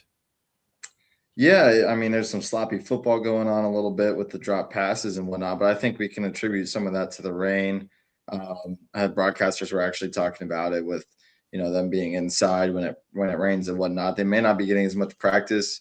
I don't know. I think that is just a lot of jitters for some of these rookies and some of these young guys playing for, potentially their roster spot. And so there were some drop balls. I thought Colby Young had a couple chances to make a couple additional plays, and he's kind of one of the guys that we're looking out for this wide receiver 3 battle and wide receiver depth battle as well. But overall, I'm just excited that football's back. That's the biggest thing is, we're here watching Bengals football. We're not watching the Cincinnati Reds. So what do you mean? The Reds won today? They won the series in Chicago on the South Side? All for naught, Craig, I'm afraid. little too late. Yeah. I get it. You mentioned the rookies. There was a little stretch there with a couple really quality plays on the Bengals from the rookies, and it started with Landon Robinson getting a lot of pressure up the middle on whoever the Lions quarterback was at that time. I think it was Altmaier still, but even if it wasn't. And then Cassius Howell comes up with a fumble recovery on the following play. And then Jack Endries finds the end zone for his first professional touchdown. I thought that was a really good little stretch there. I thought there's been some flashes from Landon Robinson. I've said Cassius Howell's name a couple times. Your thoughts on the rookies so far here outside of Colby Young, which you already mentioned? Yeah, I think that you're spot on. This is kind of like the main reason that we're watching the preseason football, right? Like we want to see these guys, these young guys, kind of take advantage of their opportunities. And so this has been really fun to watch so far. I think that they played pretty well, especially this defense. It just seems like night and day between the depth on this defense this year. I think that's the biggest difference just from watching this game so far, is that there's guys on the roster now that may not be starters that are still able to make plays. And we're not worried about, who the third D tackle is going to be or the fourth defensive end. Those guys are young guys who are coming in, are hungry, and are making plays so far in this one. So that's been pretty fun to see as well. I think, like you said, Cassius Howell had a nice big play. Landon Robinson had a couple of disruptive plays as well. Jack Endries obviously has a touchdown there. I thought that was a nice little concept that we see a lot, and you get that tight end in motion, and then it's kind of just a race to the flag at that point. So yeah, it's been fun to watch the rookies try to show off a little bit, and I really do think that this defense, the depth that we've had so far and that we've seen in this game has been the biggest difference between last year and this year. I think I can't remember the score of the preseason games last year. Maybe you looked at it. I'm not totally sure. Nor do I really care too much. But just thinking about, where we were at last year when guys would get hurt and you would have to throw guys into the mix, I have a lot more faith in some of these guys than I did looking back at last season. And Bengals week 1 preseason last year beat the Commanders 31-17. Then they lost to the Colts 41-14. And lost to the Eagles 34-27. So 1-2 last year in the preseason, and a year that they were allegedly trying to get more prepared for the regular season, I guess was the best way to put it. But the starters, at least Joe Burrow and many of the other offensive starters, just 2 series in this one. Joe Burrow, 5 of 6, 39 yards. Did get sacked once. Chase Brown, 5 for 16 on the ground. And then through the air, Jamar Chase had 1 catch for 16 yards. But other than that, not really a whole lot to talk about offensively from the starters. Your thoughts in general on what you saw out of them in their limited opportunities? Yeah, in preseason, I mean, the biggest win is coming out of this healthy. And Zac Taylor's probably going to say that 6 times in his post-game press conference as well, is just coming out of this healthy. And so when everybody leaves the field, and they look good and they, got their plays in, it's just reps for them. I'm never worried. Joe Burrow could have gone 0 for 6 with 2 interceptions, and I wouldn't be worried about it just because I know the type of player he is. Like, he's going to be fine. That being said, I actually did think that the starters looked pretty solid. Chase Brown had a good burst to him. I know, like you said, he didn't average a ton per carry, but I thought that he looked good.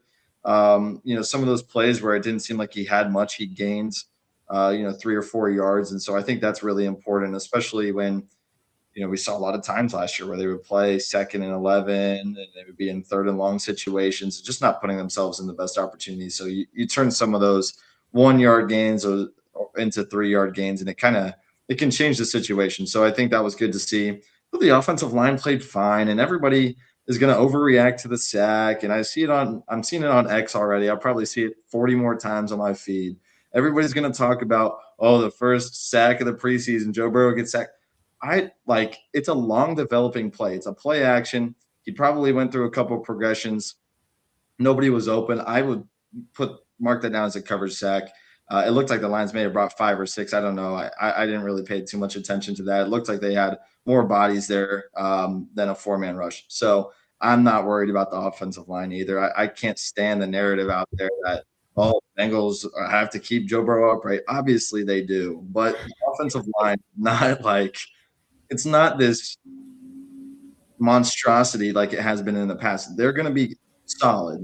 I think that they'll be better than last year, and I thought they were all right last year. So I'm not worried about the 1 sack that he took. And my favorite play, I think, of the first half was it was like halfway through. It's like a 3rd and 2. Joe Burrow steps up in the pocket, and it looks like he's about to take off, and then he just dumps it down. That was my favorite play in the first half.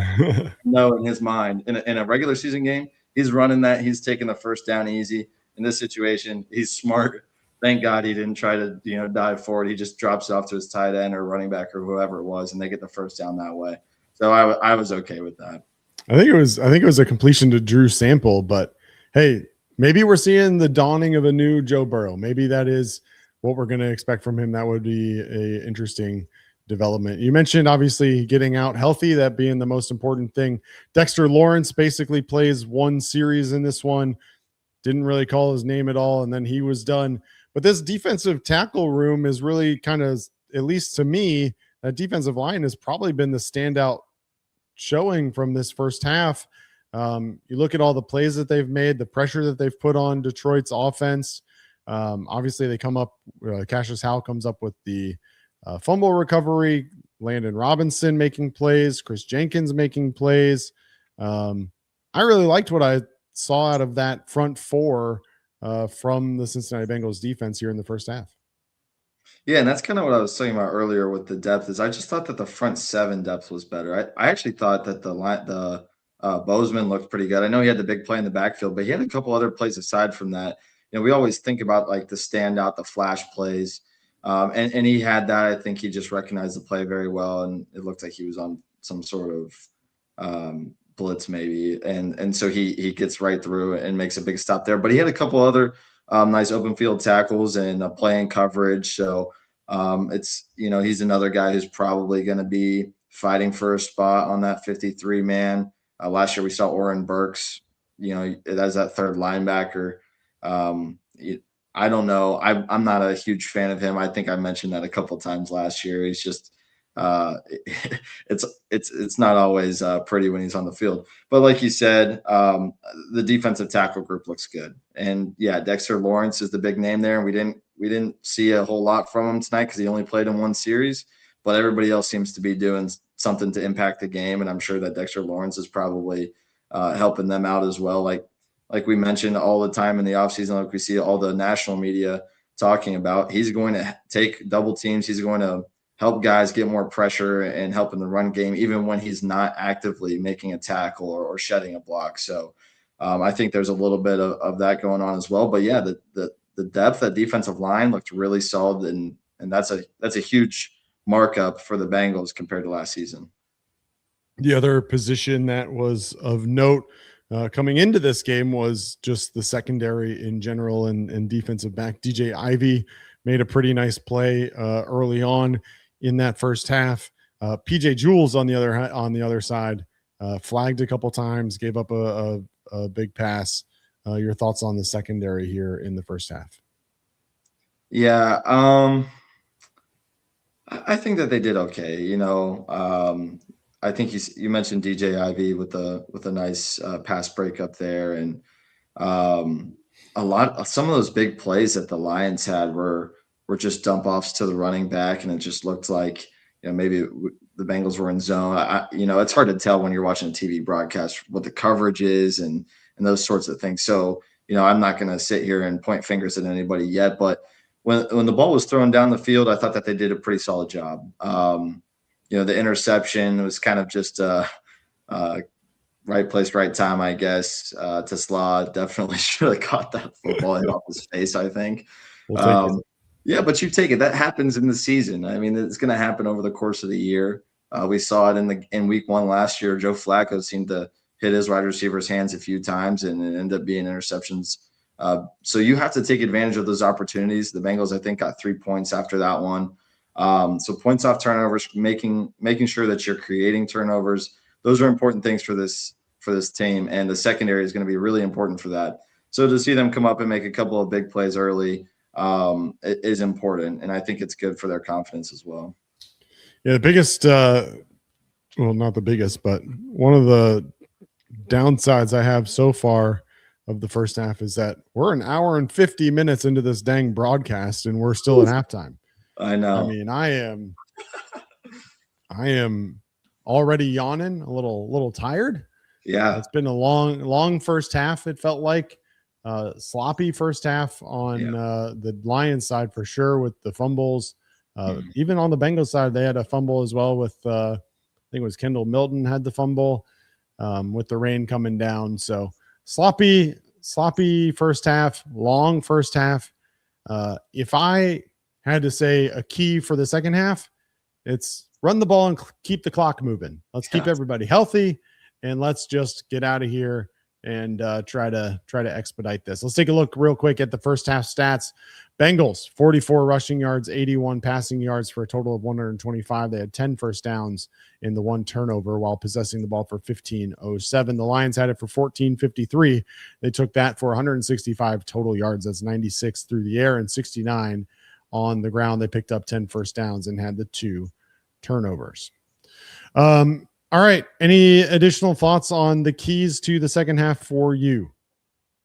No, I it'd be nice to have a win and to be able to feel good about things, but that's not the ultimate goal here. It's just to get these guys reps. And so I'm just excited to continue to watch football. I'm excited that football season is here. I'm hoping that we have some 8-9 minute possessions for you, Craig. Zero timeouts, zero flags, zero, whatever is gonna move the game along. Because I was sitting there too, and I started to yawn, and I'm on the couch. I'm not sitting in the chair doing the stream, so I can imagine how you're feeling. But yeah, obviously slow first half, and we'll see how the second half goes. I'm just excited to watch football. Yeah, I have to imagine that they're looking to get Josh Johnson clean and through this second half and on to week number 2. We are officially on our way. Keyshawn Williams, with the return out to the 30-yard line. The Bengals will take over there. First down and 10. Andrew Collinsworth, appreciate you joining me. I'll talk to you later, buddy. All right. Thanks, Craig. See ya.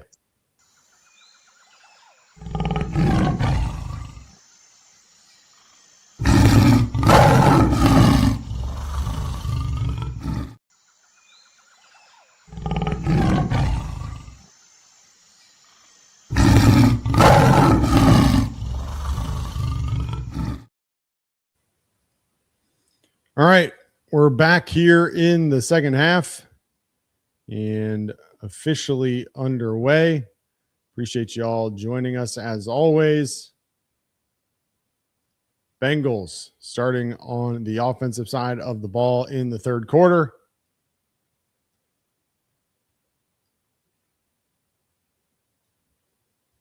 And on 2nd and 11, Josh Johnson's pass is incomplete. Intended for Charlie Jones. It'll be 3rd down and 11.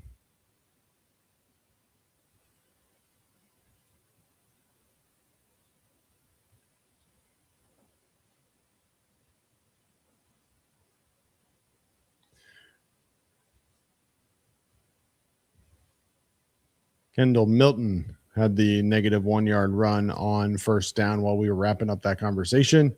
Josh Johnson will be in shotgun on 3rd and 11, looking to throw.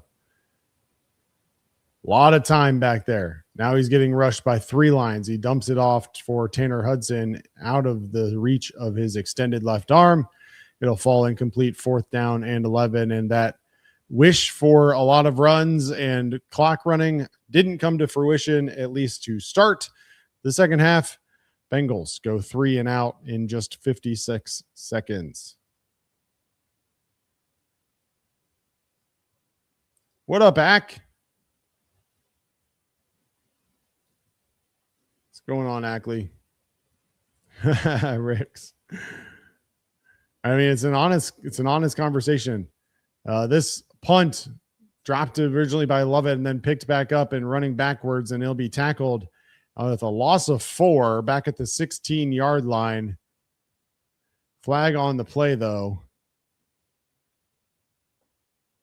We'll see what that flag is.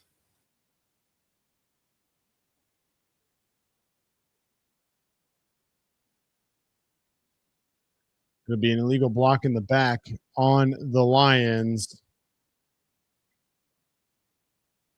And we'll have another media timeout.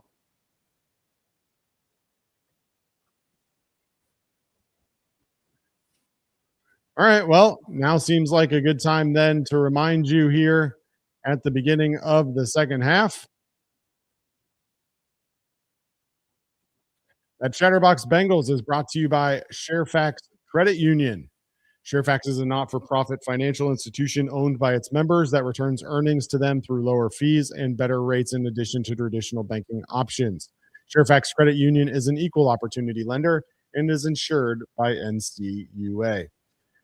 And Braxton Brewing is proud to present the Chatterbox Championship, Cincinnati's biggest golf event of the summer, with a $100,000 prize pool. Braxton Brewing is the official craft beer partner of the Cincinnati Reds. Crack open a Ballpark Beer, a crisp German-style light beer crafted perfectly for 9 innings and hot summer nights. Grab a cold one at Great American Ballpark next time you're there. Braxton Taprooms or your local retailer today. Braxton Brewing is brewed for Bengals country. And Chatterbox Bengals is proud to partner with Anthony Munoz's newest venture. We're fired up for 78 Cigars. Introducing 78 Cigars, a premium cigar line from the Hall of Famer himself. If you love great cigars in Cincinnati football history, this is a perfect combination. You can grab 78 Cigars right now at both Montgomery and locations or over at Creekside Cigar Company. You can also check them out online. Just head to anthonymunoz.com and click on the 78 Cigars page at the top to place your order today. That's 78 Cigars from the greatest offensive lineman to ever do it, Anthony Munoz. And it's Thursday night, and we know that you're watching football tonight, but in the future, if you're looking for a Thursday night date night, Richter and Phillips is open late every Thursday night until 8 p.m. Bring her in for an engagement ring appointment and make it a date night. She'll love you for it. Try on styles together, get some drinks, learn about diamonds in a relaxed environment, and of course, end the night with dinner after. We're steps away from many amazing restaurants and bars in downtown Cincinnati. That's Richter and Phillips, serving Cincinnati for more than 125 years.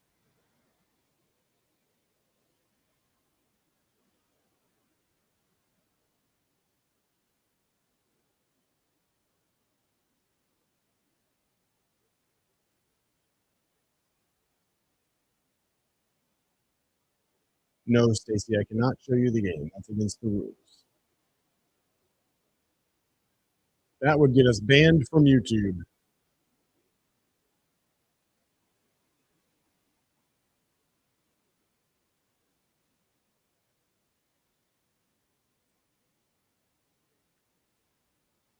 All right, first play is Robichaux up the middle. He gains 3 yards for the Lions. It'll be second down and 7 at the Bengals 10. Altmaier back in there, quarterback now for the Lions, and he looks left, and it falls incomplete. Be now third down and 7. Pass intended for Lovett.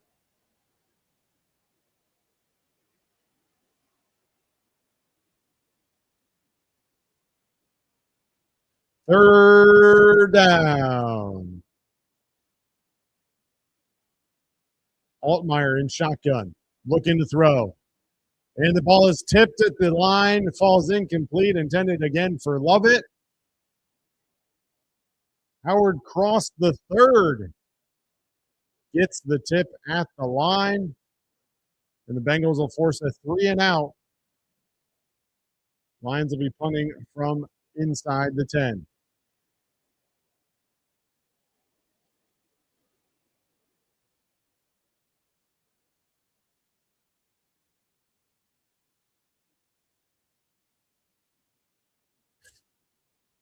Reed, get out of here. All right, aren't you supposed to be working? The punt will be fielded at the 37, brought up the middle by, I'm going to be honest, I don't know who that was. Dante Myers. Dante Myers on the return. Picks up 11 yards, and the Bengals take over at the Cincinnati 47-yard line.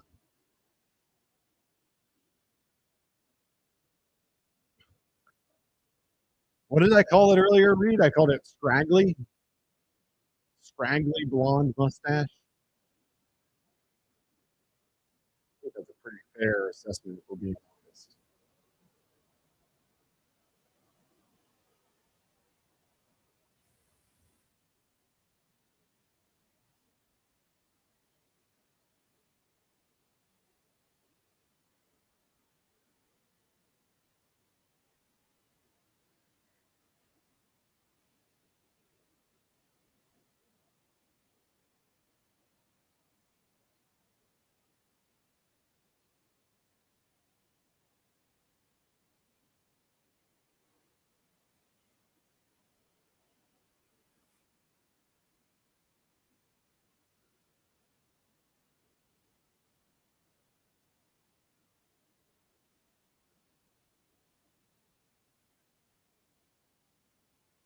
I guess Reed didn't want to engage with that conversation because we knew it was scraggly.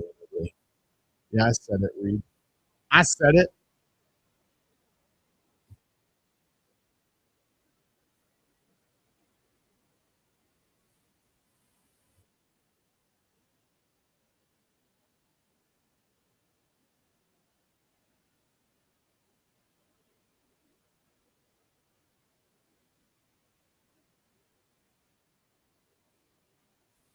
Hey, for those that are interested, Edwin Arroyo just hit a home run for the Louisville Bats.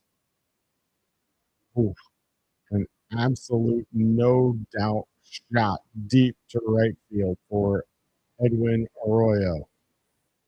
Wow. All right, but we're back at Paycor Stadium. Jack Indries, the rookie tight end, scored the touchdown on he was put in motion before the play, fought his way back across the line on a crossing route, and found by Joe Flacco for a 4-yard touchdown. The Bengals take over now at the 47-yard line. Josh Johnson still in there at quarterback under center. He'll hand it off. It is Dante Myers, and he'll pick up 13 on first down for another Cincinnati Bengals first down. Little jet sweep end around to Dante Myers. Picked up some space quickly.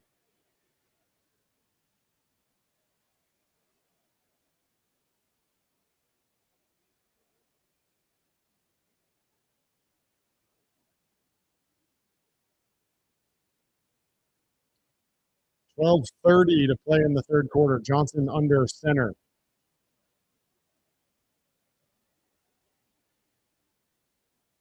Pitch it out to Brightwell on the right side. He'll get around the edge, but just pick up a couple before being met by Keith Abney.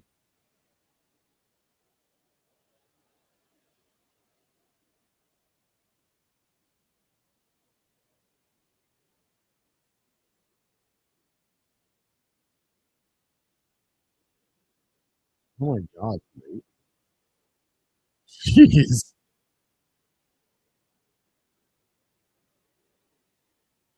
Nice of you to do that, though.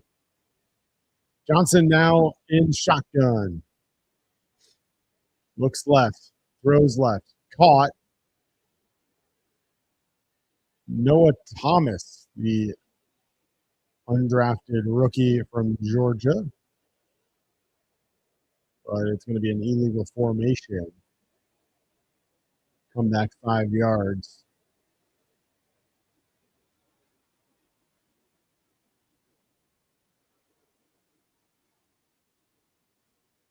So instead of a first down, it'll be second down and 14. And Cincinnati will burn a timeout.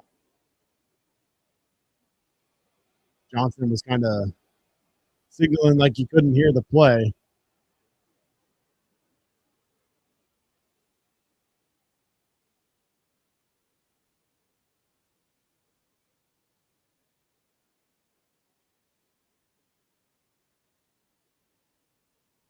Yeah, I mean, injuries and all, and Gesicki is a pretty nice trio, with all due respect to Drew Sample.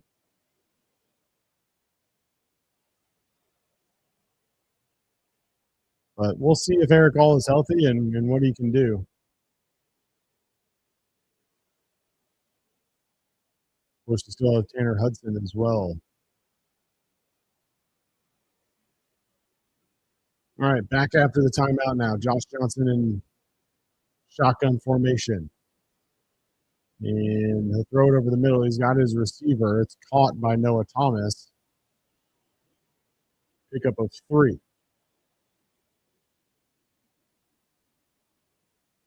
Lucky Josh Johnson, he gets to play with all these high-end wide receivers.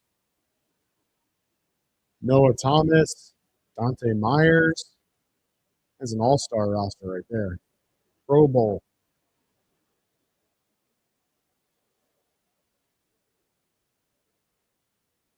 All right. Third down and 11. He's got Myers. And Myers is going to get 13 yards and a first down for the Cincinnati Bengals. Dante Myers, the second-year player out of Delta State University. All the way down to the Lions' 26-yard line.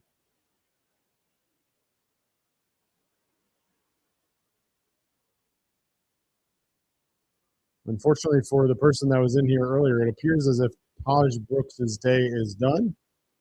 Kendall Milton in now. A toss out to Milton. And he'll be tackled after a short gain. Gain of 2. To be honest with you, Milton didn't exactly look quick on that run. Yeah, sorry, Tommy.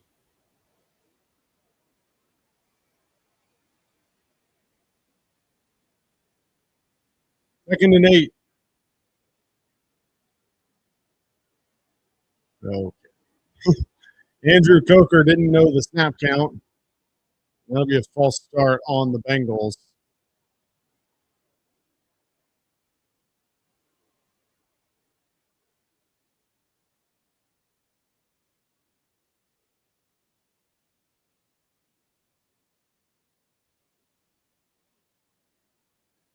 Clock is running down to 9:30 in the third quarter. Dexter Lawrence in street clothes, Mike Gesicki in street clothes, all those first teamers in street clothes. Joe already played. Johnson will hand it off. Kendall Milton up the middle. Gain of 4. Third down and 9.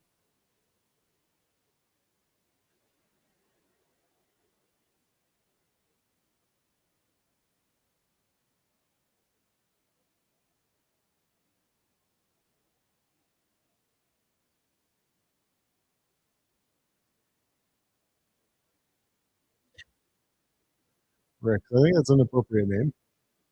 All right, third down and 9 for the Bengals. Johnson looking left. That's Tanner Hudson. Tanner Hudson turns inside. He's picked up the first down and more all the way down to the 13-yard line. Gain of 15 on the play. Needed 11, got 15. Nice play by Tanner Hudson on the run after the catch.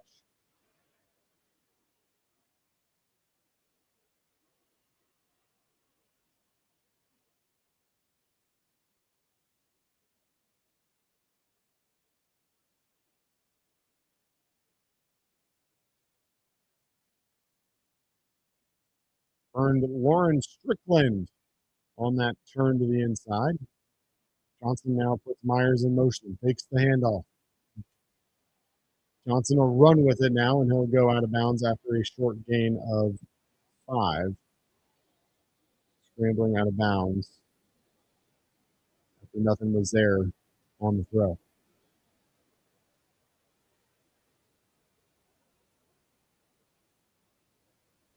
I don't even know who he was trying to hit. Maybe it was just there's no way that was a designed run, but nothing there. Strickland banged up on the play for the Lions.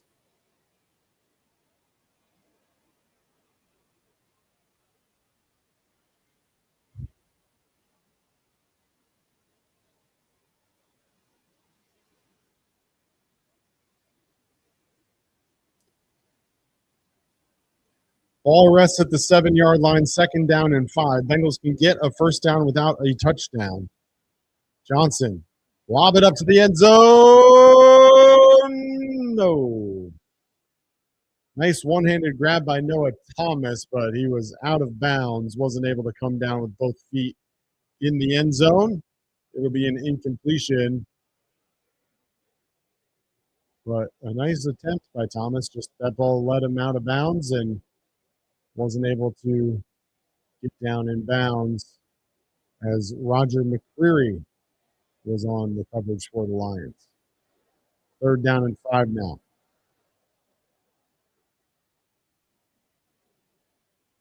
Trips to the right. Johnson back to pass.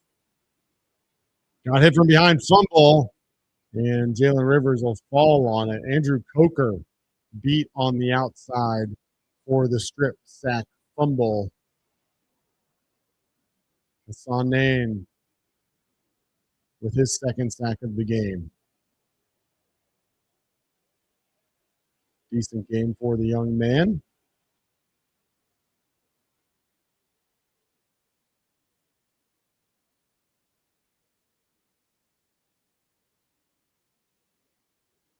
And that'll bring up Evan McPherson for a 33-yard field goal, ball at the 15.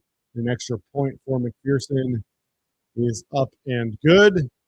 Bengals extend their leads 13-6. 6:55 to play in the third quarter.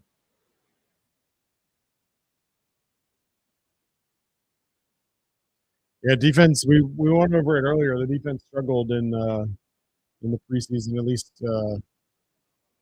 it looked like on paper. The Colts put up 41 points on us on the preseason last year, so can't be ideal. So far, just 6 points this so far for the Lions.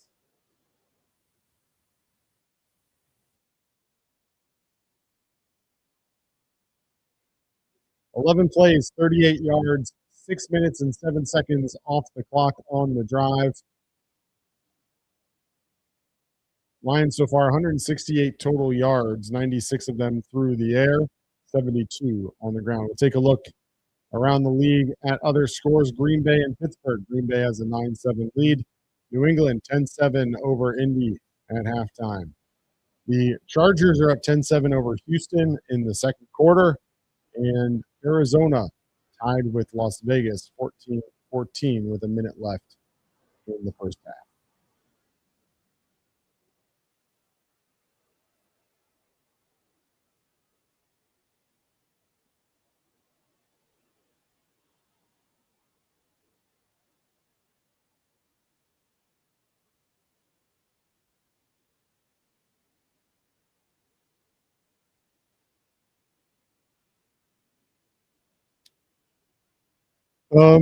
Ricks, I don't necessarily know that Josh Johnson's going to be on this team in a month, so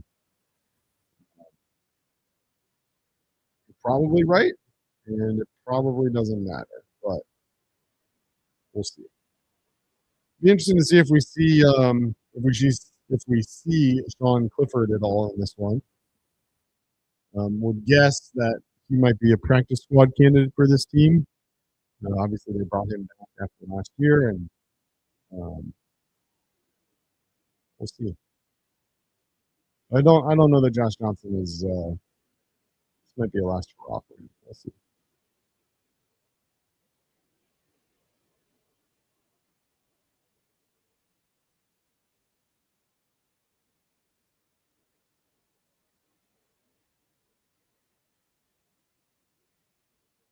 All right. After the 33-yard field goal by McPherson, he's now on to kick off.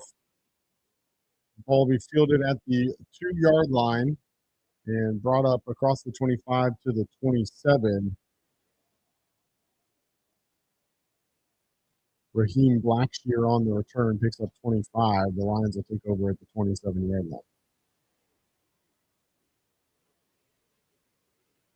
I don't know what happened with the Lions at the quarterback position, if Joshua Dobbs got hurt or if they just decided they didn't need to see anything out of him anymore. Luke Altmaier back in there for the Lions, the rookie out of Illinois, getting a majority of the snaps here for the Lions in this one.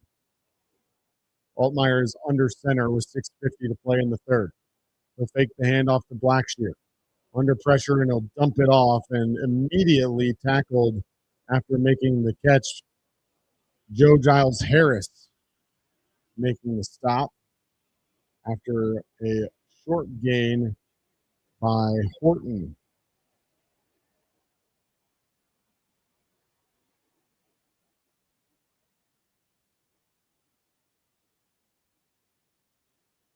Second down and 9 after a gain of 1.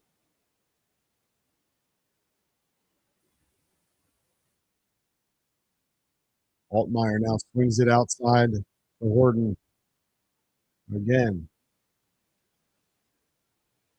This time it's a gain of 3 for Horton. Zach Horton, a second-year player out of Indiana. P.J. Jules on the tackle. Third down and 4.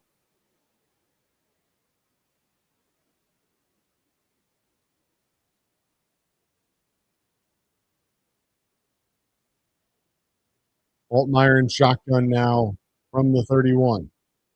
He'll hand it off to Blackshear. He's got a big hole. Blackshear's got room to go. One missed tackle, and into Bengals territory he goes. Blackshear picks up 24 yards before Dejon Anthony brings him down. An explosive for the fifth-year player from Virginia Tech.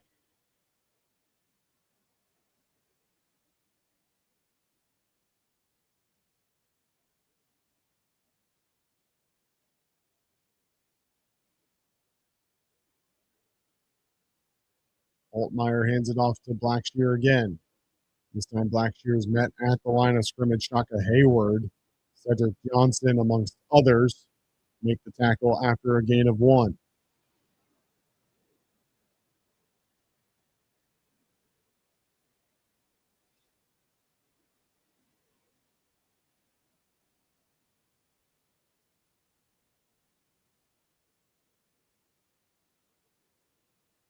Second down and 8 now. Altmaier under center. He'll send Lucky Jackson in motion, and they'll hand it off to Blackshear again. And a nice play off the edge. Braylon Lux makes the tackle after just a gain of 1 for Blackshear. It'll be third down and 8. Braylon Lux, a name that we've said a couple of times now, having a nice preseason game number 1 for the Bengals, the second-year player out of Texas Tech.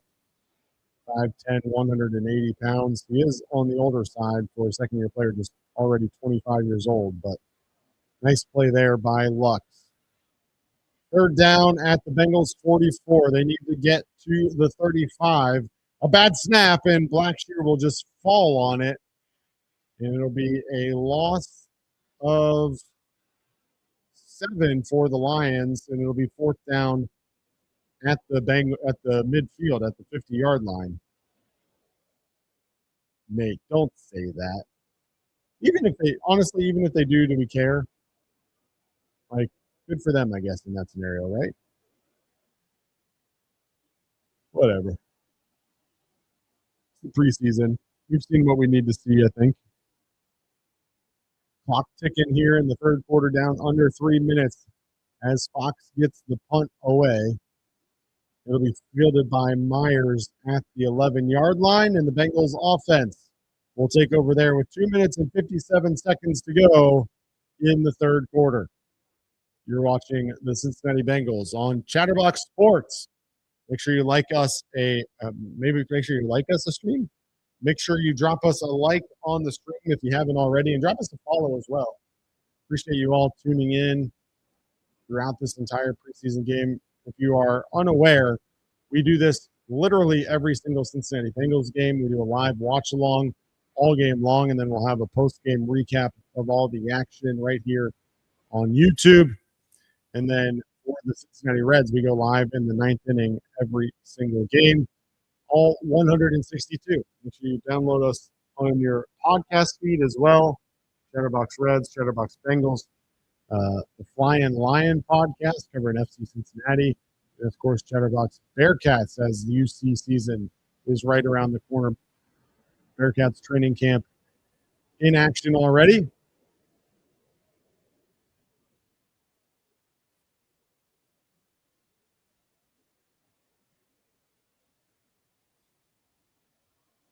I don't know about everybody else. School back in session for my daughter already. He's been back in school now for a little over a week.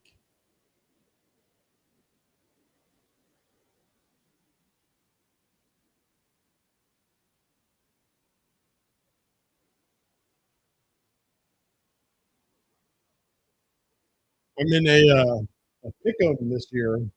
We make picks each week. And looking ahead to week number 1, we got New England at Seattle, San Francisco at the Rams, Atlanta at Pittsburgh, Baltimore at Indianapolis, Buffalo at Houston, Chicago at Carolina, Cleveland travels to Jacksonville, New Orleans to these Detroit Lions. The Jets and Titans meet in Tennessee for a thrilling matchup there at 1 p.m. Eastern. Tampa Bay and Cincinnati Bengals will kick off at 1 p.m. as the Bengals open in orange.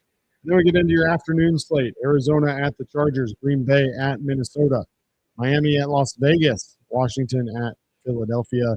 And then your Sunday night game, Dallas at the Giants, and Denver at Kansas City is your Monday night matchup. Of course, New England at Seattle is on Wednesday night, September 9th, and San Francisco at LA is on Thursday night. Josh Johnson with the play action, rolling out to his right, has his man, and completed to Josh Caddis, the rookie tight end from Kentucky, has a completion for 4 yards.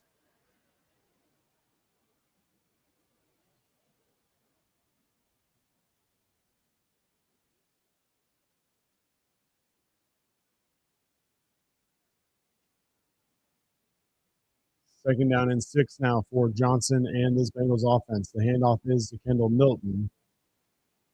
And, Gary Brightwell. And not much to go for Brightwell as he picks up 1 yard on the play. It'll be third down and 5 with 2 minutes to go in the third quarter.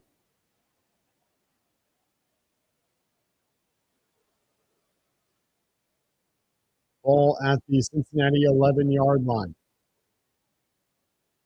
Bengals 4 for 12 on third down. Johnson, he's got Myers. Myers with another nice gain and a catch in traffic. Abney on the coverage. Myers will pick up 12 yards on the catch.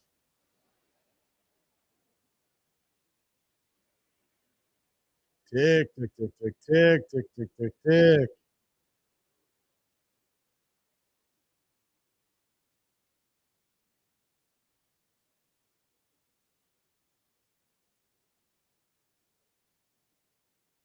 Johnson, play action again, rolling out to his left. He'll dump it off to Endries, and Endries will make a man miss, make 2 men miss, make 3 men miss. Jack Endries makes 3 men miss on his way to a 17-yard gain. The rookie out of Texas showing off some moves on that play. Yes, Josh Johnson is 40 years old. Been in the league now for this is his 15th season. So that is a great play by Endries. 30 seconds to go in the quarter. One more play likely, and then we'll probably have the fourth quarter. Johnson finds Milton. And Milton now will pick up 7 yards on first down. And that will, I would assume, take us to the end of the third quarter. It does. Bengals 13-6 lead after 3. We're reviewing Orlando Brown Jr. now on the broadcast, and he's got his shades on, looking cool.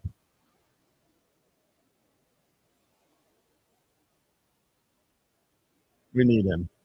I know. He's getting up there. A little slower. Year 10 NFL now for the offensive lineman, but we need him. A healthy Orlando Brown Jr. is going to be important this season.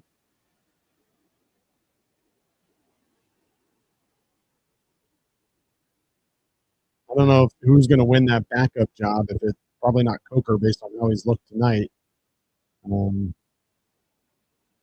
If it'll be Cody Ford, if they'll move Jalen Rivers out there, I don't know what that plan would look like if Orlando Brown Jr. goes down. Maybe even move Amarius Mims to the other side, and then, but I don't know.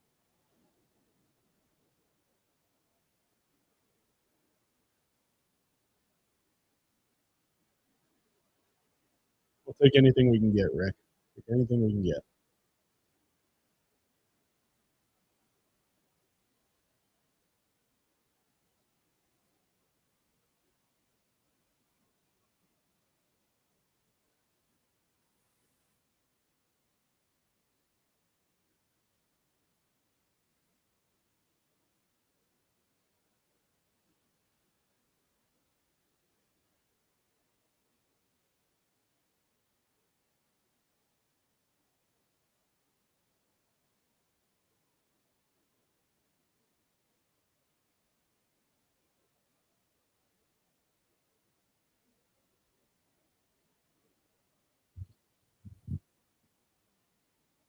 Bengals 15 minutes away from advancing to 1-0 in the preseason. Hang the banner.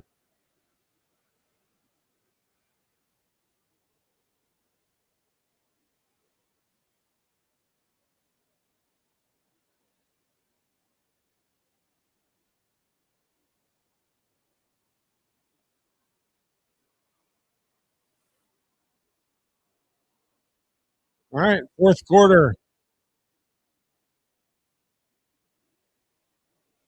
Bengals 13-6 lead as we start the fourth quarter. Bengals have the ball on the Lions' 47-yard line.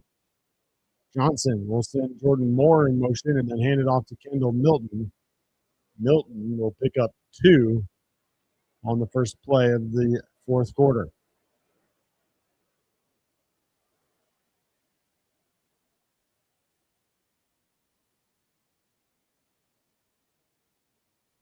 I think it's a bit of a knock to the self-esteem if you're constantly chipping your left tackle, but I get it. I understand it.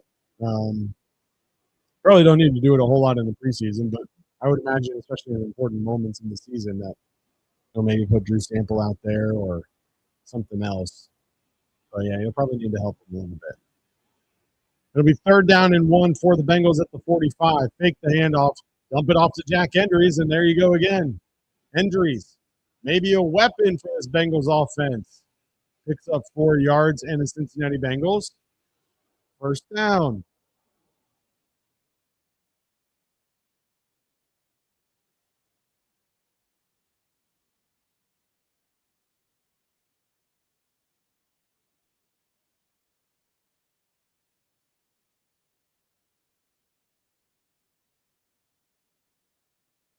First down and 10 at the 41. Johnson under center. He'll step back now and go into shotgun. Kendall Milton will step up next to him to his left. Johnson looking to throw. He's got a man. It's Myers. Myers slipped as he went to make a move. He'll pick up 4 yards. It'll be 2nd down and 6.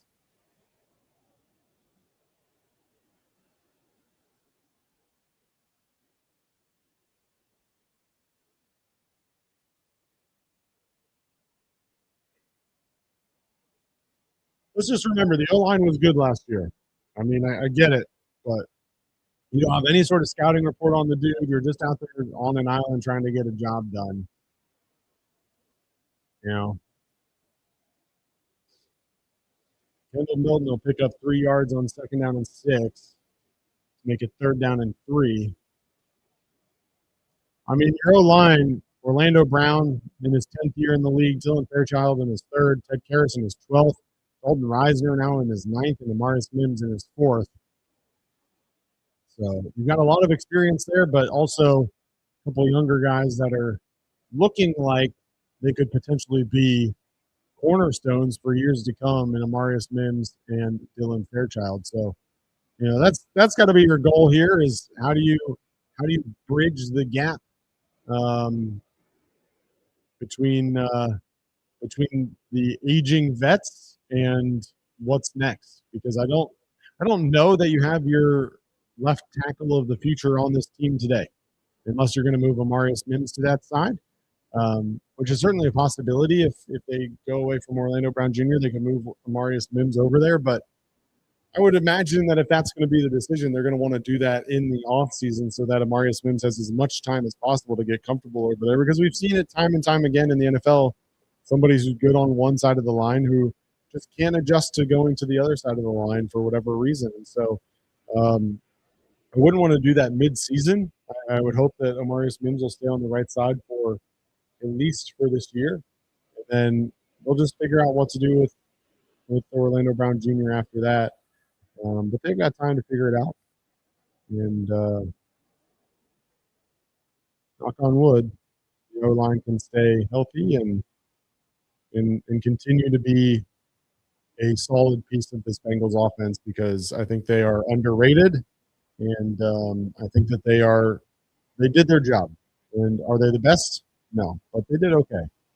And with Joe's athleticism and And the weapons that we have on offense, I think that if Zac Taylor can call a decent game, that we'll be okay with that. What did you guys think of the sequence earlier today with Sal Stewart getting hit in the head and then some benches clearing there in Chicago? Can't throw at a guy's head twice, that is for sure. Sal was rightfully upset after that. Nino came out to his defense. Davis Martin ejected after the pitch. And, yeah. There were some quotes that came out after the game, I believe.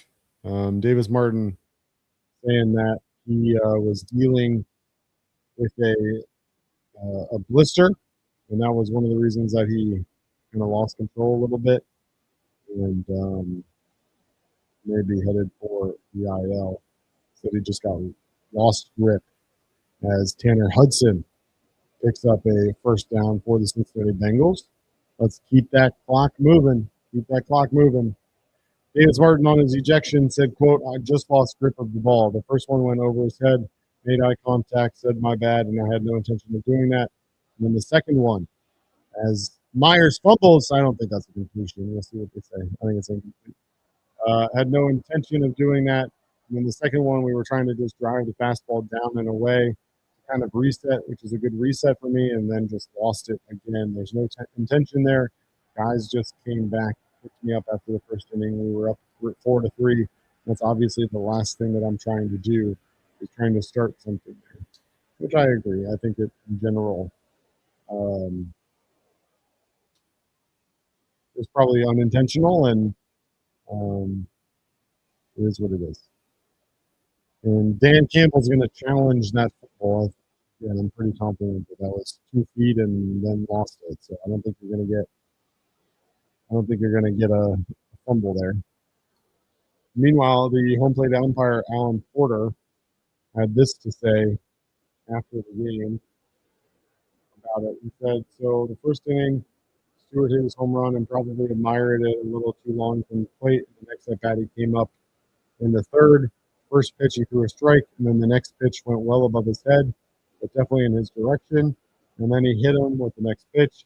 And at that point, we needed to do what we needed to do to keep the game safe, basically." When asked about why warnings weren't issued before that, he said there were no warnings issued. And then asked why this met criteria for an immediate ejection, he said that intentionally throwing at a batter is grounds for an immediate ejection. The reporter said, "The first pitch over his head, is there consideration for issuing a warning there?" Alan Porter said no. It was just the thought that he might be throwing at him at that point. It could have just slipped, not sure. So we just let things play, give him the benefit of the doubt. You don't want to insert yourself when there's nothing there. So then the next pitch, he hit him, and we were like, okay.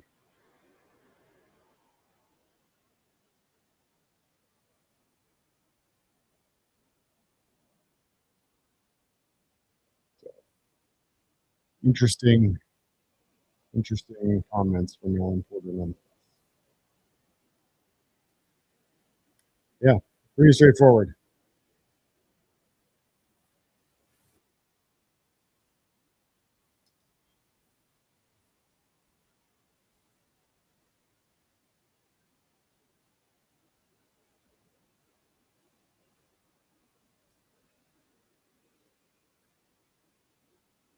One question that'll be, I'm sure, explored is whether or not Davis Martin will get suspended.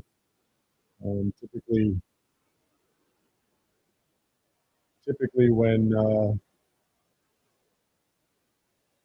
you get ejected for throwing at somebody like that, it's not uncommon to get suspended. So we'll see.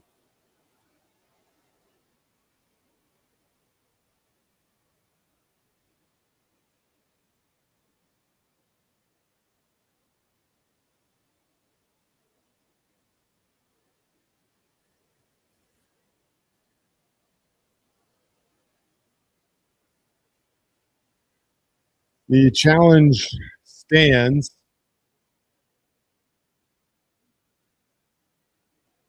incomplete pass. So it will be 2nd down and 10 for the Bengals with 12:04 to play in the game. Bengals lead 13-6 over the Detroit Lions as they continue to try and get the referee crew in place. 2nd and 10 at the Detroit 29. Josh Johnson under center.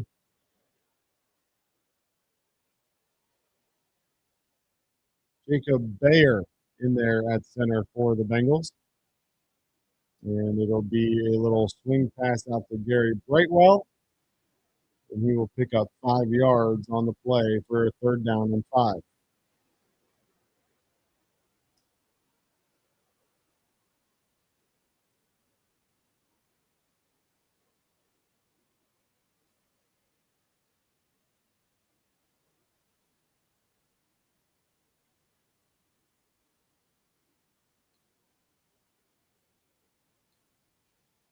Third and 5. Johnson back to pass again. Flushed out of the pocket. Looking downfield. Nothing there. And he'll be tackled after a short gain. And it'll be 4th down and 3. The Bengals will probably settle for a field goal. It's preseason, but it's also your 3rd stringers. Indeed, Evan McPherson out to attempt a 41-yard field goal, which would extend the Bengals' lead to 10 and make this a 2-possession game against the Lions.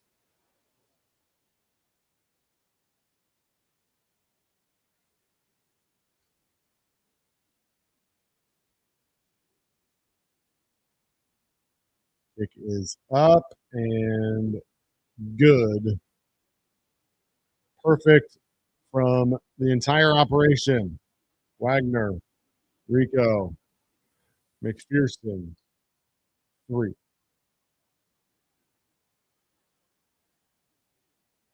We've only had to sing once so far. Only one touchdown. It was Jack Endries connecting with Joe Flacco on a 4-yard touchdown in the 2nd quarter. Just 3 field goals outside of that touchdown for the Bengals.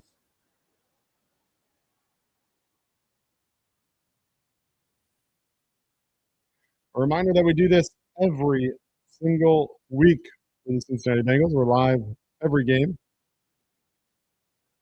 giving you play-by-play.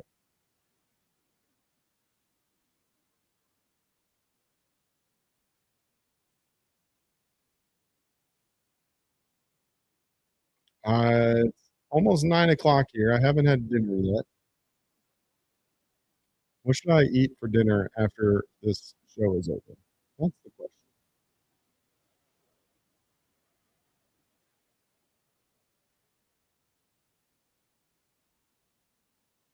I think I have a frozen pizza in there in the kitchen. I just have to settle for that.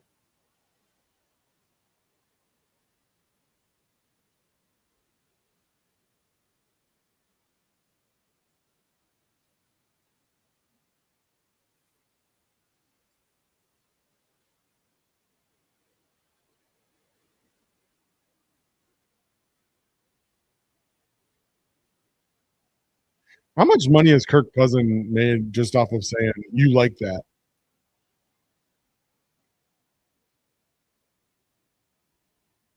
In another commercial for CBS and Paramount Plus.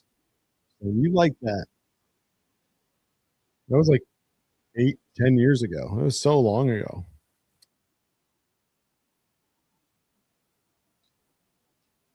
I think pizza is probably going to be the play. I went with the no free ads, the Motor City Detroit style pizza. Yeah, scrambled eggs would be nice and easy. Some toast, nice and quick and easy. Always an option too.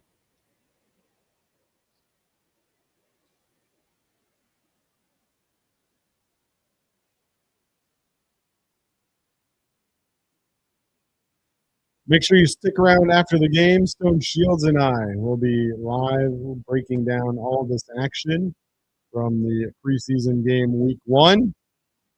Bengals lead 16-6, 10:31 to go in the fourth quarter. McPherson's kick is fielded at the 3-yard line. He brought up and advanced to the 28-yard line by Robichaux.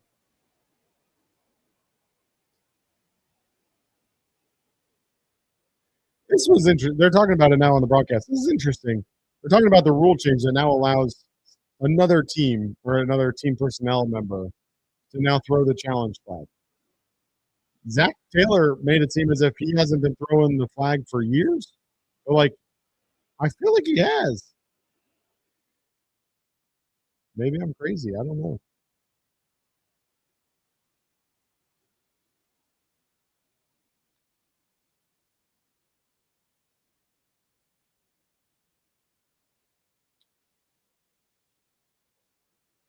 Luke Altmaier connects with Thomas Gordon for a 5-yard completion to start the drive for the Lions.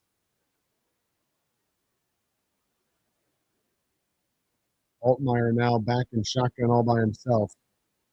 He's throwing deep down the left sideline, and he's got a man open and complete. It's Tariq Black out of Texas making the catch.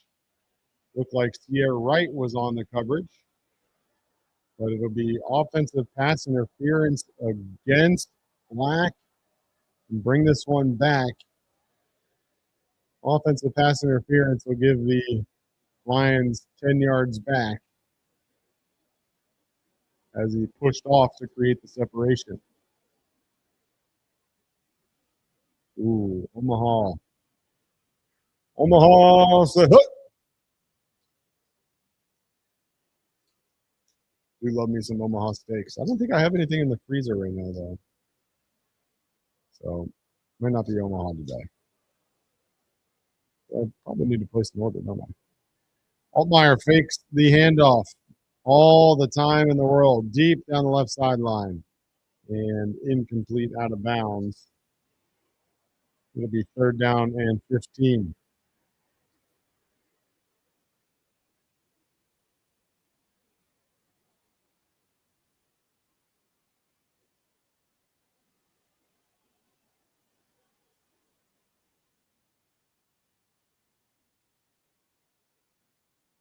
Good day, birds.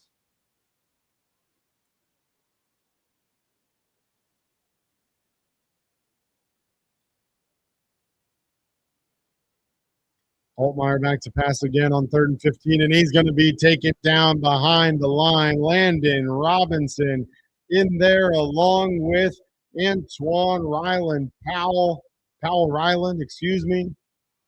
Landon Robinson having a day for the Bengals on the front 7. He's a guy that a lot of us have been rooting for here this offseason after being drafted in the 7th round by the Bengals. The Pat Tillman pick. Yeah, man, he's looked good. A loss of, I don't know, a lot.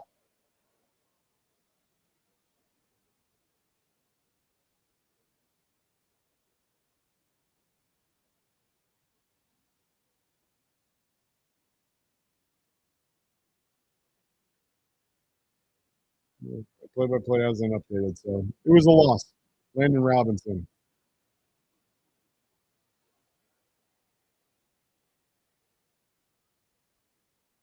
He's had flashes in camp, but he hasn't. I don't think he's been consistent yet. But that's kind of what you're expecting for a guy out of Army, right? I mean, or out of Navy. Excuse me. He'd probably be mad at me for saying that.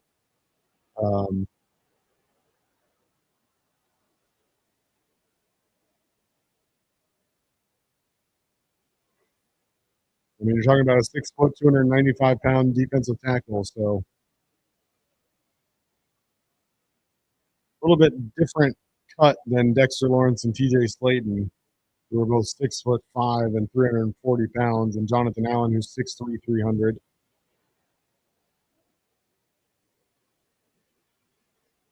And here's Sean Clifford now in for the Bengals First down and 10, they'll go on the edge around.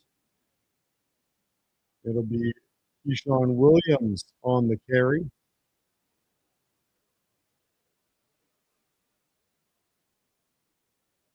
Pickup of 8 for Williams on the play, and it'll be second down and 2 as we work our way under 8 minutes remaining.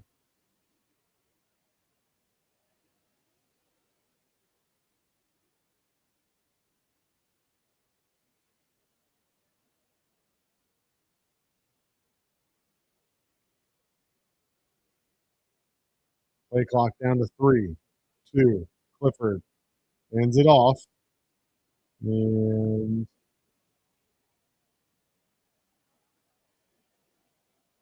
Kentrell Bullock, the rookie out of South Alabama, will work his way forward for a first down for the Cincinnati Bengals.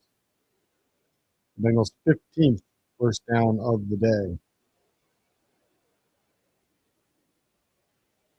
Yeah, I think that's probably the most likely answer, just given the depth and the way some other guys performed so far. But we'll see. I hope he sticks around, though. I like the story. Clifford takes the handoff, flushed out. He'll try to flip it out to Williams, but it'll be short and incomplete.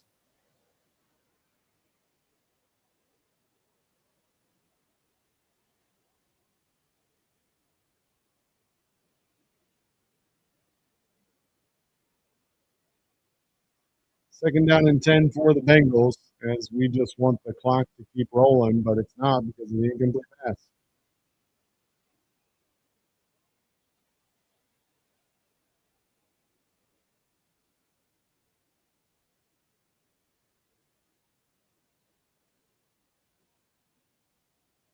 All right, second down and 10. Clifford. Complete Brightwell out to the 45-yard line, just a short gain of 2 on the play. Brightwell couldn't get free. It's going to be third down and 8. But hey, the clock is rolling. The clock is rolling.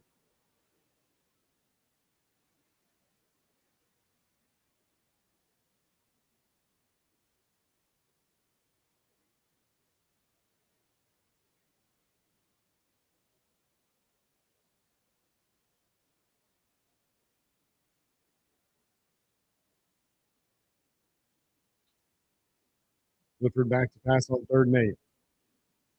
Looking down the left side, intended for Williams. It's incomplete. And the Bengals will punt it away.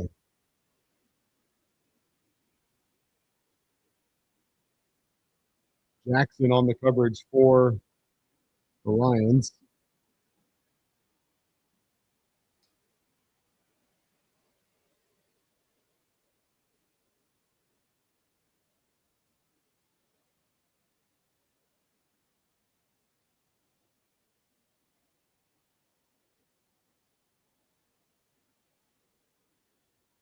Rico's punt is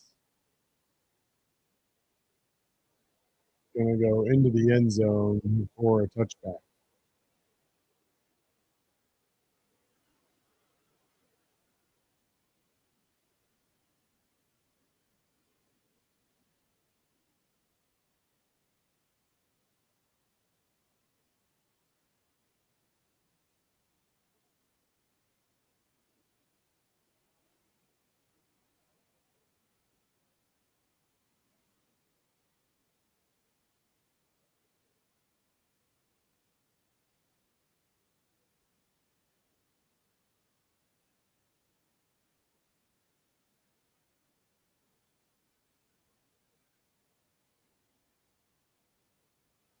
Lions will go on the ground. Robichaux will pick up 4 yards, make it second and 6.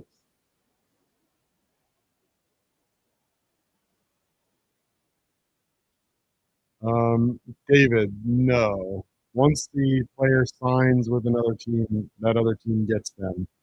Now, that doesn't mean that the player can't go to the team and say, hey, I have this offer, but I want to stay here, but I need to be on the 53.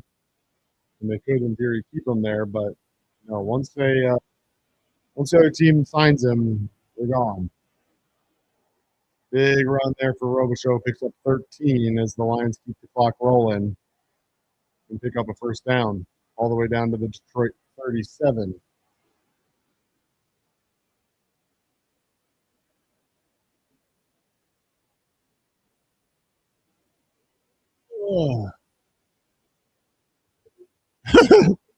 They're interviewing Jordan Battle, and he's got to make more tackles than he misses. Yeah, bro. I'd hope so.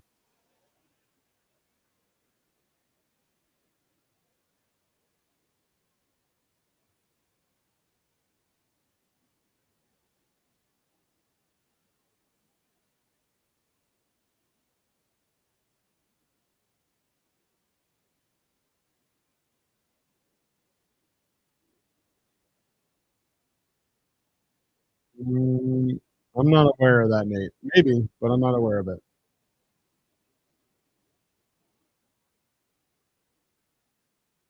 Oh, wait.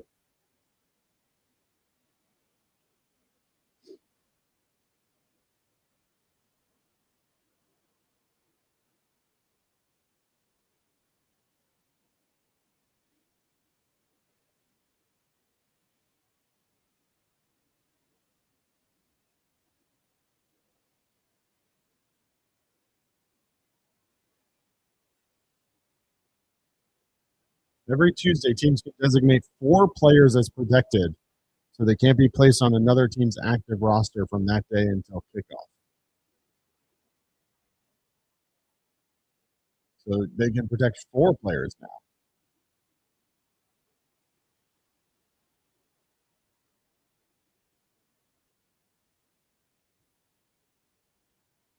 Fumble. Recovered. Altmaier back to the line. Maybe a short loss. 2nd and 12, actually.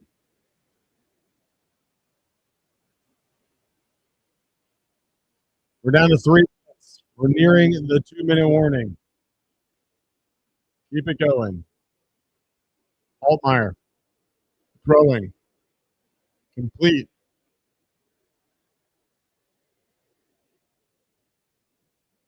Martin on the catch for the Lions. Tay Martin out of Oklahoma State. That's according to this ESPN article that I'm looking at. It's from August of 2025, so it must be up to date.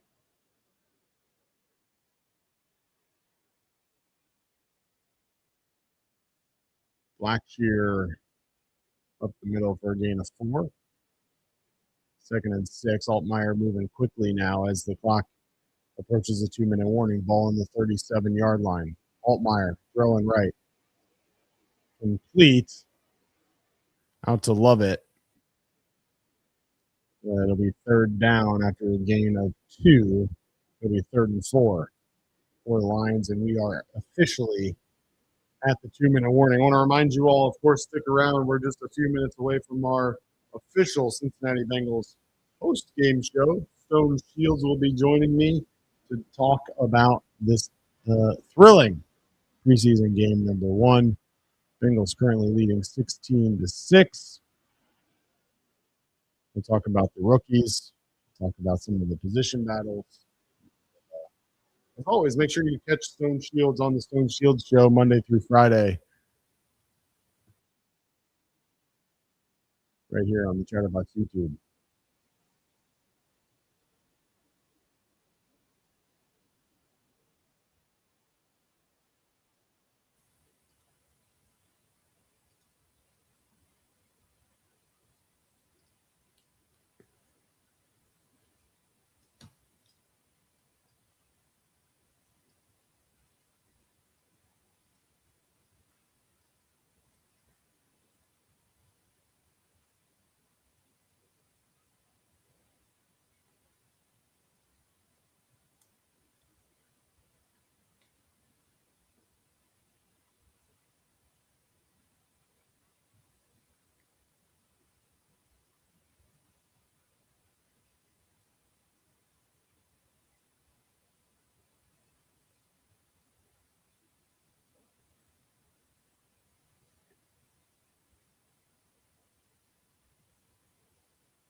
It's going to happen. It's going to happen when you're undersized. But they'll get him in the weight room. I think he'll put on a little bit of weight. I don't know that he has a ton of room to put on weight, but if you can get up 305, 310, that helps, especially if it's all muscle. That helps. I mean, Chris Jenkins is 6'3", 310, so definitely an option. But again, that's hoping you can get him on the practice squad and keep him there.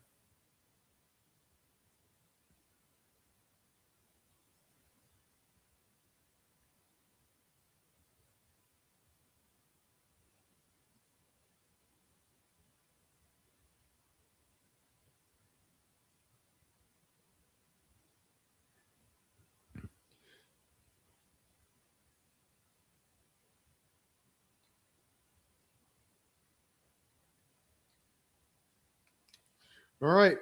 2-minute warning over.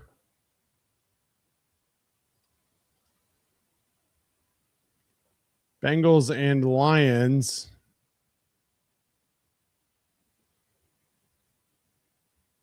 Yeah. Agreed, Nate.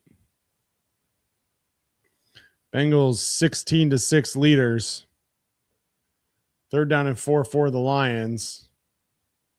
And that'll be completed over the middle. Kimber on the coverage as Dominic Lovick comes up with the catch for the first down. Lions down inside the red zone at the Bengals 24. Altmaier throwing deep to the right towards the end zone. Incomplete. Jalen Kimber on the coverage yet again, as that one was yet again intended for Dominic Lovett. Yeah, but they can't go for 2 and win the game, though, Nate, so it's okay. Let them score and then get the ball back. Just don't let them get the onside kick if they even go for it. I think especially if you look at early in the game thinking out loud, like I think early in the game the defense did their job. And there were some guys that honestly jumped off the screen to me in terms of being successful. We'll talk about that in the postgame show, but a lot of really good plays on the defensive side of the ball. Isaiah Foskey down on the ground. Hopefully just a cramp, but being looked at by the athletic trainers. Minute 35 remaining in the game. Yeah, it looks like cramps, right? Getting some liquids in him. A couple of the athletic trainers walking away from him, so.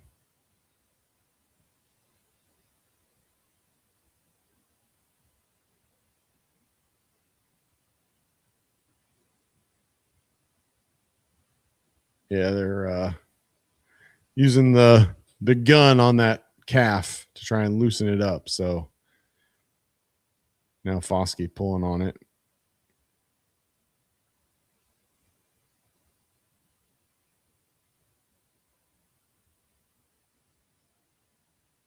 Must have.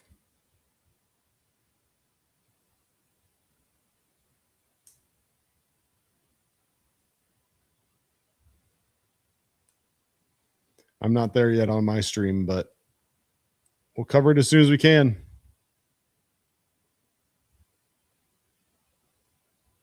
It's going to be 2nd down and 10 from the Cincinnati 24-yard line as Foskey walks off towards the Bengals sideline.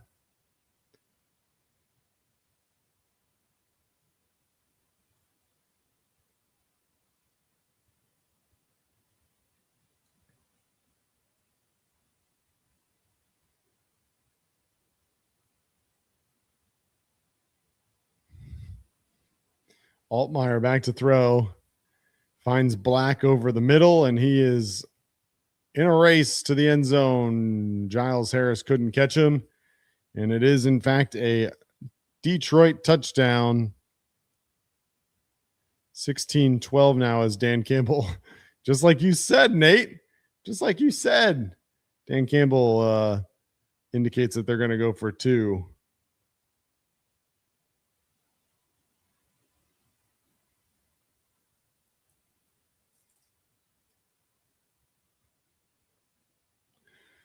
So the 2-point conversion from the 2-yard line now for the Lions.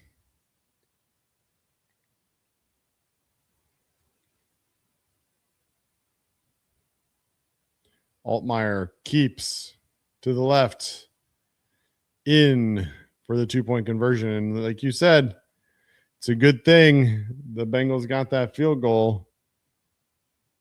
But we'll see. Onside kick coming, question mark.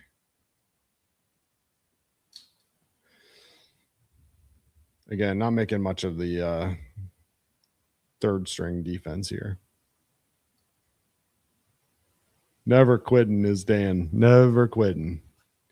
Under 90 seconds to go, 88 seconds to be exact.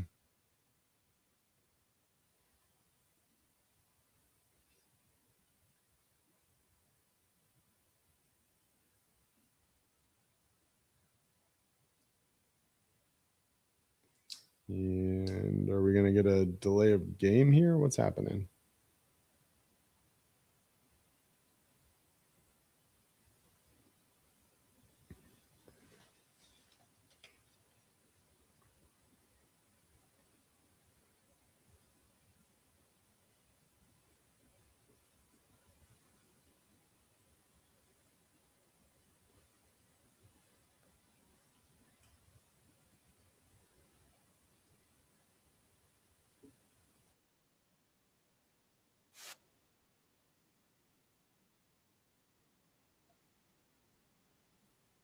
I love that.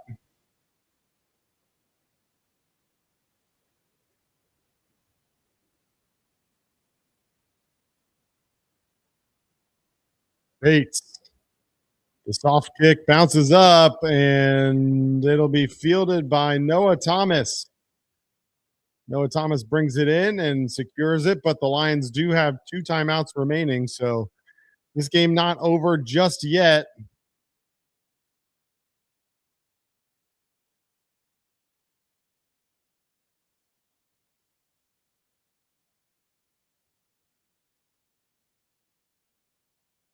That was a good onside kick. It did exactly what you want it to do, and that's bounce up high. So now we'll get a couple handoffs here, a couple timeouts, and see what happens. Clifford hands off to Milton on the left side.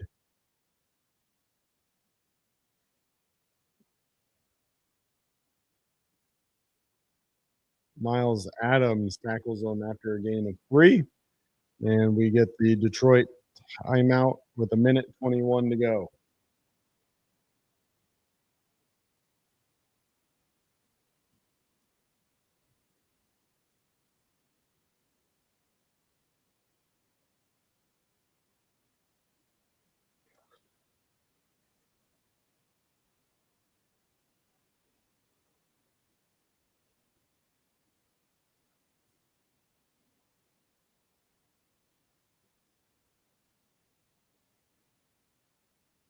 Clifford under center. Hendry's in motion. Handed off to Milton again. Met in the backfield again. Tackled for a short gain again. 3rd down and 5 when we come back after this timeout. 1:17 remaining. I'd love that. That'd be hilarious.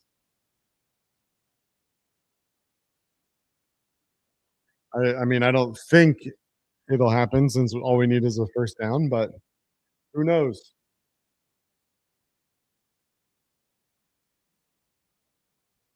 What I don't want to do is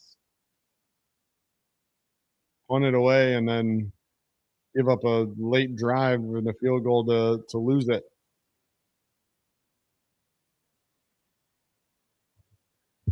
Minute 18. 3rd down and 6. Hand it to Milton. And nowhere to go again. And 4th down. And the Bengals are going to have to punt it. And I'm going to do something that's wild to do in the preseason, but we're going to do it nonetheless. I'm taking the score bug down because I don't want to be surprised. Get some honest reaction here.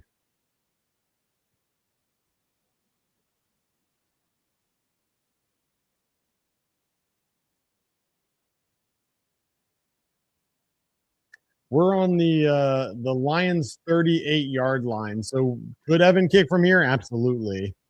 But Clifford's under center and just let the clock run out. And so now we got a 5-yard delay of game penalty. And so now all of a sudden we went from the 38-yard line to the 42-yard line. And what would have been a 55-yard field goal is now a 63-yard field goal. And it appears as if we're going to punt it away.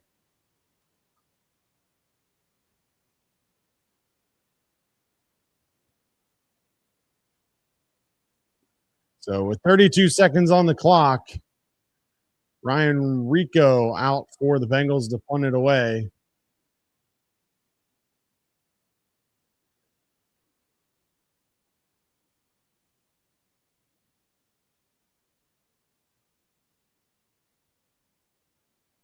Rico. Fair catch signaled for and caught at the 9-yard line by Lovett. And the Lions will have 25 seconds to go 91 yards, or I guess probably less than that. Maybe 50-ish yards to get into field goal range.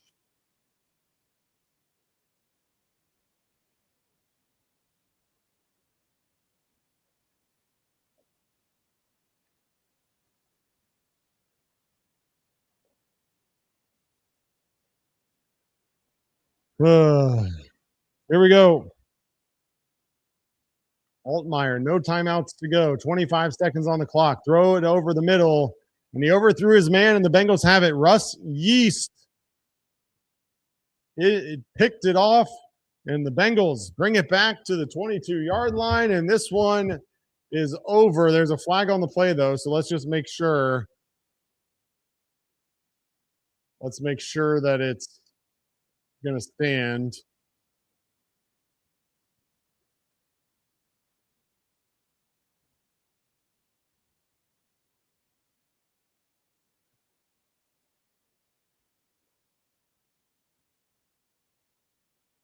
Going to be a face mask on Detroit.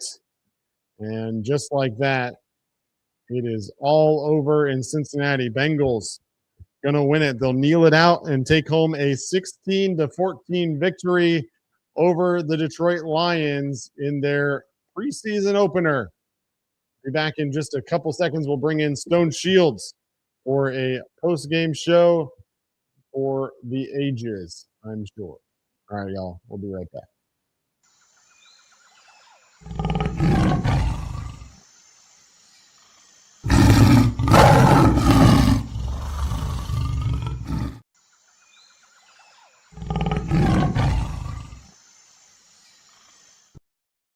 Stone. Welcome in, everybody. Chatterbox Bengals post-game show here. Cincinnati Bengals pick up a victory in game one of the preseason. 16-14 is your final over the Detroit Lions. Stone, not exactly the offensive firepower that you typically expect out of these two teams if it was a regular season game, but nonetheless, Bengals win. Your initial thoughts?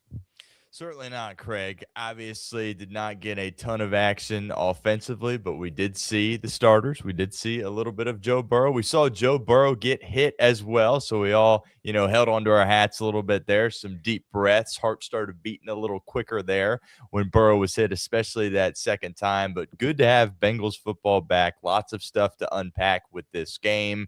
And I know we got a bunch of stuff that we are going to discuss, but my biggest takeaway was how about that 2026 rookie class? Several guys that the Bengals just drafted a couple of months ago really made a significant impact here tonight. Absolutely. We will talk about that rookie class in just a couple of minutes, but I want to start with the starters, which obviously not typically the rookie class here, but Joe Burrow goes 2 series, 5 for 6, 39 yards, did get sacked that one time. Jamar Chase had the one catch for 16 yards. Chase Brown, 5 for 16. Your thoughts on the offensive starters, both the playmakers and the offensive line, which is, as always, going to be a talking point for Bengals fans this season. Yeah, no doubt. It was good to see them try to instill some of that under center stuff that we have been seeing throughout training camp, right? That's been a big storyline around this team. Hey, are we going to stop doing just, this 5 wide, spread it out? Can we establish, a part of our offense where we're operating under center? And there's a lot of play actions that can come off that. Theoretically, it keeps the quarterback a little bit healthier and takes some, hits away from the quarterback, and also makes it a little bit easier to play offensive line. So for a lot of the snaps when Joe was out there, we saw him operate under center. And I think the most fun play of the night for the fan base was probably that play action where Joe faked it to the running back, turned his back to the defense, climbed the pocket, got good protection from his offensive line, and of course found his good buddy Jamar Chase for a big play. So that was good to see. You could feel kind of the electricity, I guess, in the crowd, just like, okay, Joe's back out there, Jamar's back out there, Bengals football is back. So that was very positive. But when you think about some other things that transpired offensively, you would have liked to see them score more than 3 points over the course of 2 drives. I think, T said this before the game, but I think the plan was always to go 2 series regardless. I mean, maybe if they would have scored a touchdown in the first, they would have pivoted away from that. But we got 2 series with the offense, some good plays from Joe Burrow, did some of the under center stuff, which was good to see. Offensive line held up a little bit. Let's talk about the 2 sacks, I guess, right here. First sack, I think that's Joe just playing quarterback a little bit. He's such a competitor, and it's very difficult for him to just understand, hey, this is a preseason game, and maybe I should just throw this away. Was the protection great? No, but nobody, if you look at that first play, nobody really got beat. It looked like kind of a miscommunication between Chase Brown coming out of the backfield and Dalton Reisner, and a defender ended up breaking free. Joe held onto the ball a little bit too long and got sacked, but that one wasn't particularly bad. But it was his last pass attempt of the night that scared a lot of us. I kind of, had a little jump scare while I'm sitting there watching the game when Orlando Brown just gets absolutely cooked by some guy I had never heard of. I think he was an undrafted rookie for Detroit, and he made it look really easy getting around Orlando Brown. And that was a big shot on Joe Burrow. He looked down at his arm. I think it's all good. He popped back up. No issues have come out about that. It's football. He got hit. But that wasn't great to see number 9 get drilled that way, and not a great rep for Orlando Brown Jr. So on the heels of, that game, thinking about the ones and their time out there, I think you were left wanting a little bit more, mainly because you played all your guys. Dan Campbell, he didn't play any of his guys. All right. Jared Goff obviously wasn't out there for them offensively. Aiden Hutchinson. I wasn't Aiden Hutchinson coming off the edge. That was Bay that beat Orlando Brown Jr. So a little bit disappointing that they weren't able to convert and score a touchdown, but Evan McPherson comes in, gives you a nice moment with a big kick. You score 3 points, and most importantly, you stay healthy. And that's the biggest takeaway from the ones offensively. I did want to ask you, obviously not necessarily a surprise to see the Bengals work in the under center as in the preseason, right? It's something that it seems as if they want to do a little bit more this year, trying to work in that play action like you talked about. Were you surprised at the amount of under center that they ran here in the preseason? It felt like the entire first drive was under center, a majority of the second drive under center. One, were you surprised? And 2 is, what is your expectations as we get towards the regular season, not the preseason? I wouldn't say surprised. I think there was an emphasis in camp, and Zach has kind of alluded to this, and a lot of people outside the team have talked about, this might be a good idea for Cincinnati to try this. And I just think they were really trying to see what that looked like against another team, right? They can rep it all they want in practice against their defense. When the defense most of the time knows their plays. But I do think there's still a pretty significant benefit to the preseason.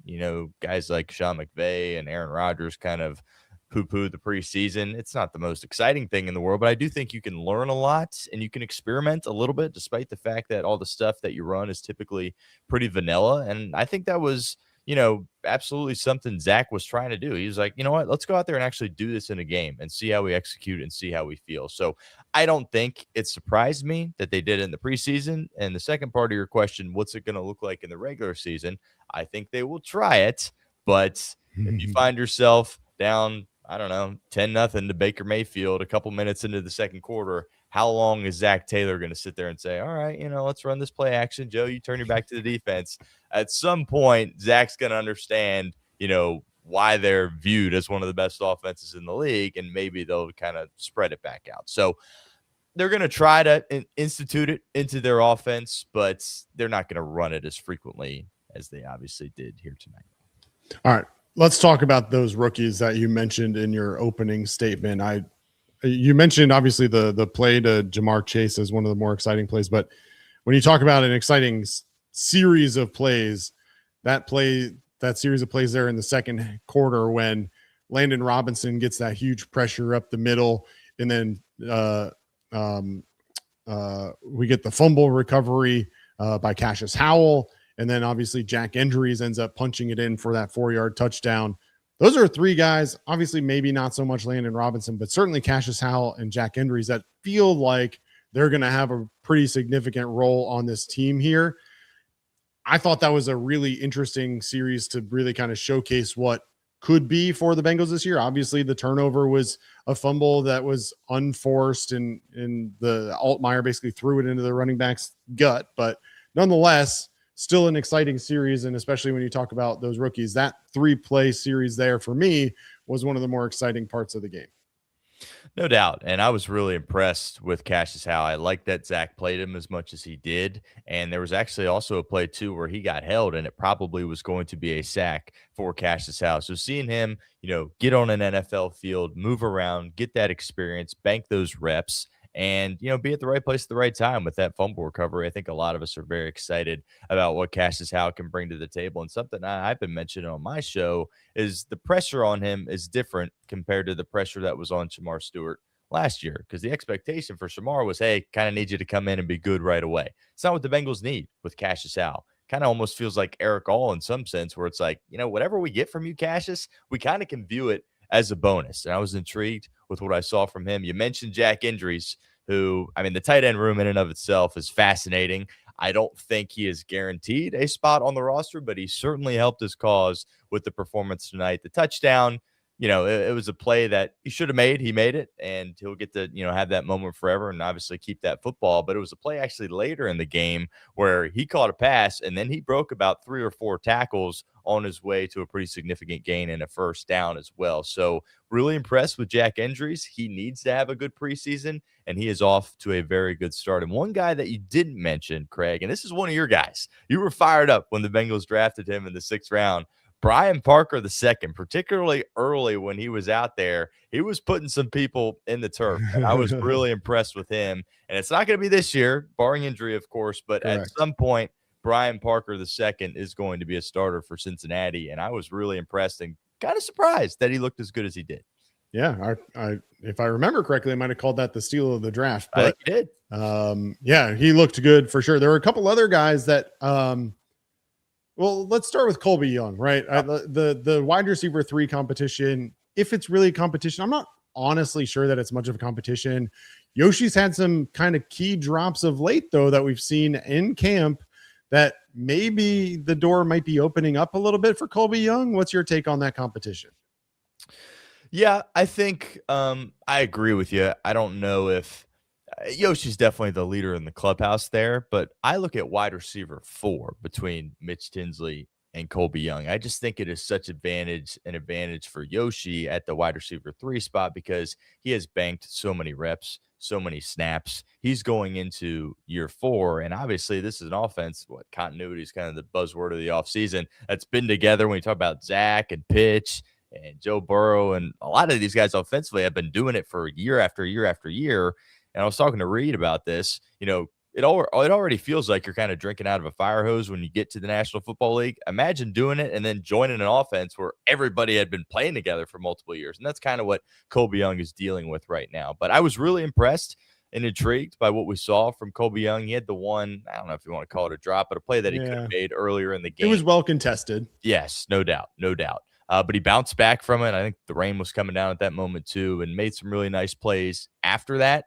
So, the upside totally is there. The frame is there too. Really, you could sit here and talk about the wide receiver room top to bottom. There's some guys that are going to be on the practice squad that I thought had some really good moments for the Bengals tonight as well. So I think Colby Young is going to have a role. And the biggest thing for me when I evaluate Colby Young was, well, the last time the Bengals tried to take a receiver relatively early in the draft, I know they took him in the 4th round, but that was Jermaine Burton, and we all know how bad that was. He couldn't even get on the field into preseason, Craig. So just the fact that Colby Young was out there making some plays was really intriguing. He'll have an opportunity to earn more snaps, But I think Yoshi's spot, there's competition there, make no mistake, but relatively safe here at this point. But Colby's definitely making a push for him. I think what you'll see is maybe even similar to the Jermaine Burton situation, where it felt like the Bengals wanted to implement some packages specifically for Burton and his skill set. I think they'll be able to do that more with Colby Young than obviously they were able to do with Jermaine Burton. And so while I think Andre Yoshiwas is probably your every down wide receiver 3, I think there's a world where, and we talked about this when Colby Young was drafted, that they can use Colby Young in different ways than they can probably use Andre Yoshiwas due to his physicality and his frame, right? And so that gives them a little bit more flexibility to move Jamar Chase around and do some things with him to get him open in the secondary. So I was happy with him. Colby Young ends the day with 2 catches for 28 yards. Nothing crazy, but he looked good in what we saw from him. And I'm interested to see as the season progresses what kind of packages we see out of him. I don't want to spend a lot of time on this one, Stone. I just think it's probably a worthless conversation, but I'm going to bring it up anyway, because one guy late in the game against the Scrubs, I get it. Dante Myers kind of looked okay, kind of looked like a dude. Had 3 catches, 29 yards, plus he had that end around for 13 yards. He's a second-year player out of Delta State. Like, not a guy that we're really talking about, but as we talk about that wide receiver depth, maybe a guy that you stash on the practice squad, and maybe he can be used if needed. Without question. This is one of my guys. I'll sit here and talk with you about Dante Myers. I'm excited about him. His story is unbelievable. Paul Dana wrote a piece for The Athletic. He was driving DoorDash. He was playing in the Canadian Football League. He started at Presbyterian College, transferred to, as you mentioned, Delta State. So his journey is fascinating and relatable, I think, for a lot of people, just kind of, strapping his boots up and just grinding and chasing a dream. That's been what it's about for Dante Myers. And got some looks as a punt returner tonight as well, which, by the way, the return game, there's some competition there. Keyshawn Williams had a really nice return. But, yeah, I'm all for that. I think, what Dante Myers has been able to accomplish throughout the course of camp, he is going to be on an NFL practice squad this year. And relative to the rest of society, he's going to make some pretty good coin being on an NFL practice squad. You would need an injury. I think it's safe to assume that you would need an injury for him to crack the 53-man, make the top 6. But I'm all in on the Dante Myers hype. The story is incredible. What he brings to the table, the versatility. He's been turning heads in camp, and also what he brings in the return game as well. There have been avenues for guys that have non-traditional paths to be returners for the Bengals. You saw it with Andrew Hawkins, who also came from the CFL, and Alex Erickson, who was a returner for a while. He was an undrafted guy additionally. So I know the staff likes him a lot, and it was good to see him out on the football field, because you see the clips and you read what's going on at camp, and then you're kind of like, all right, what's it actually going to look like? Look pretty good. I'm buying stock on Dante Myers. He's going to need a lot of help, certainly, to make the roster, but I would love to be able to stash him on the practice squad. All right. My final conversation on the offensive side of the ball before we shift to the defense. And I need you to talk me off a ledge a little bit here, Stone. Okay. Outside of Chase Brown, there is 0 depth at the running back position right now. Samaje Perine, I get it. He only had 1 carry tonight. He went for 7 yards. Dude's 30 years old. He's getting towards the back end of his career, most likely. I don't really have faith that he can be a true depth piece for this team. Like, if you want to bring him in blocking downs, maybe to give Chase Brown a blow, fine. But I don't have a lot of faith there. Kendall Milton looks slow as hell. He was a dude that we were excited about when he got drafted a couple of years ago. Did not excite me. He had 9 carries for 21 yards today against backups for Detroit. Taj Brooks, 4 for 11. Just nothing really got me excited tonight in the backfield outside of Chase Brown. Talk me off the ledge. Yeah, there's a lot there. I remain hopeful that Samaje Perine is going to be an impactful piece this year. You mentioned 30 years of age. Typically, when running backs hit that age mark, the play declines, and it declines pretty quickly. I would argue he was their best acquisition last year as far as on-field performance in 2025. I'm hoping he can build off that. You mentioned his role. If something were to happen to Chase Brown, I don't feel good about Samaje. All right, no. You're the bell cow, but you need to come in on 3rd down and block for Joe Burrow. I feel good about that. But I hear you. They're not going to quit on Taj Brooks. It was 1 preseason game. We didn't see him much last year. And they kind of wrapped their arms around him when they made the decision at the NFL draft. You know what? We're not going to draft a running back. We're going to kind of roll with Taj Brooks and give him some opportunities. As far as Kendall Milton and Gary Brightwell, no disrespect to those guys. They've had, solid careers, being on practice squads or whatever to this point. But if either of those guys are playing for the Bengals in the regular season, that is a problem, and multiple things would have gone wrong for that to be the case. So I hear your concern. I'm not ready to, give up on Taj Brooks yet, but it's clear that he's not going to be like a Chase Brown type of player, and that's kind of part of the reason why I've been so for the Bengals extending Chase Brown. I know he's a running back. I know you're paying a ton of money offensively, but I think there's a notion out there that, oh, yeah, you can just grab anybody off the street and put them in as the Bengals running back, and with those guys on offense, they'll be fine.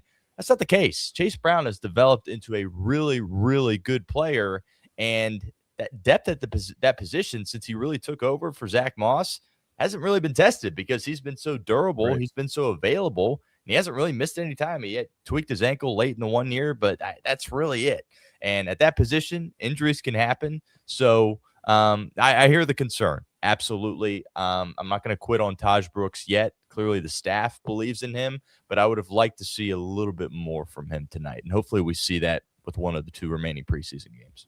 Yeah. And props to Chase Brown, right? He has made himself an every down back. Yes, they can turn to Samaje Perine, but Chase Brown improved his catching out of the backfield. He improved his blocking. And so he's earned that role.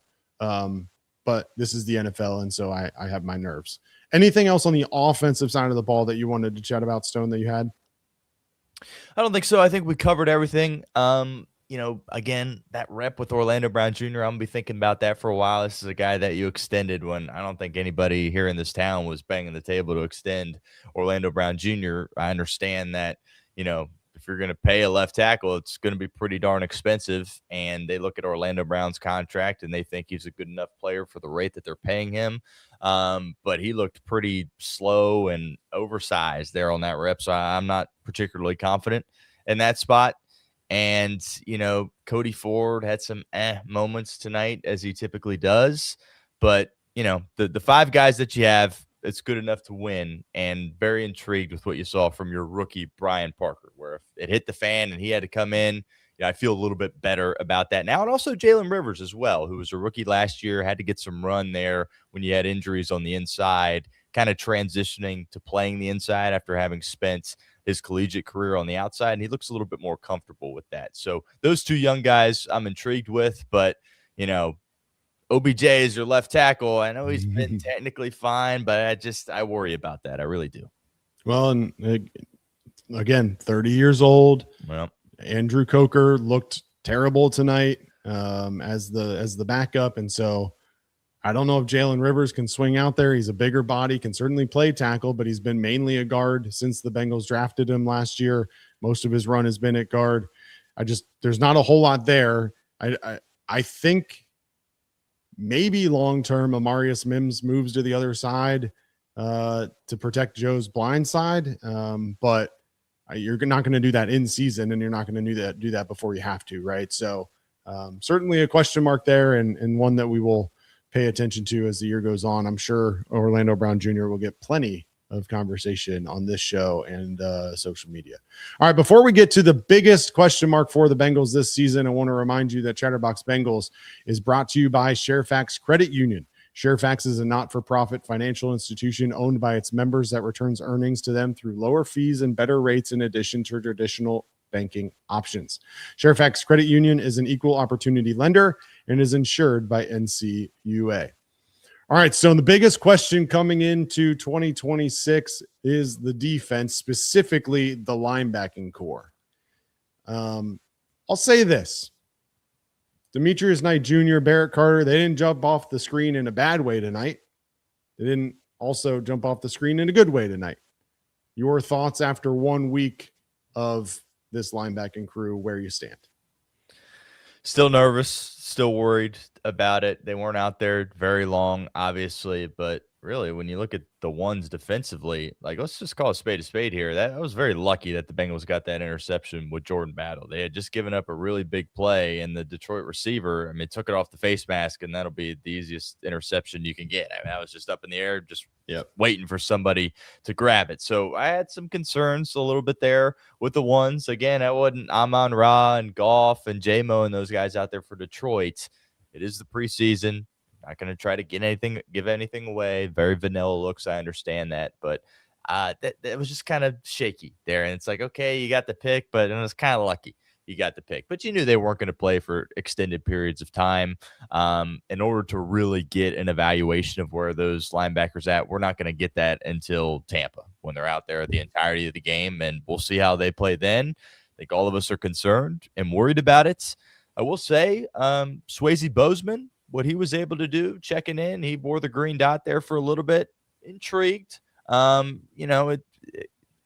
kind of in that Dante Myers bucket where it's like, he's probably not going to make the team. We need some injuries in order for that to happen. But, I was intrigued a little bit with Swayze Bozeman and what he was able to do. So linebacker is the biggest question.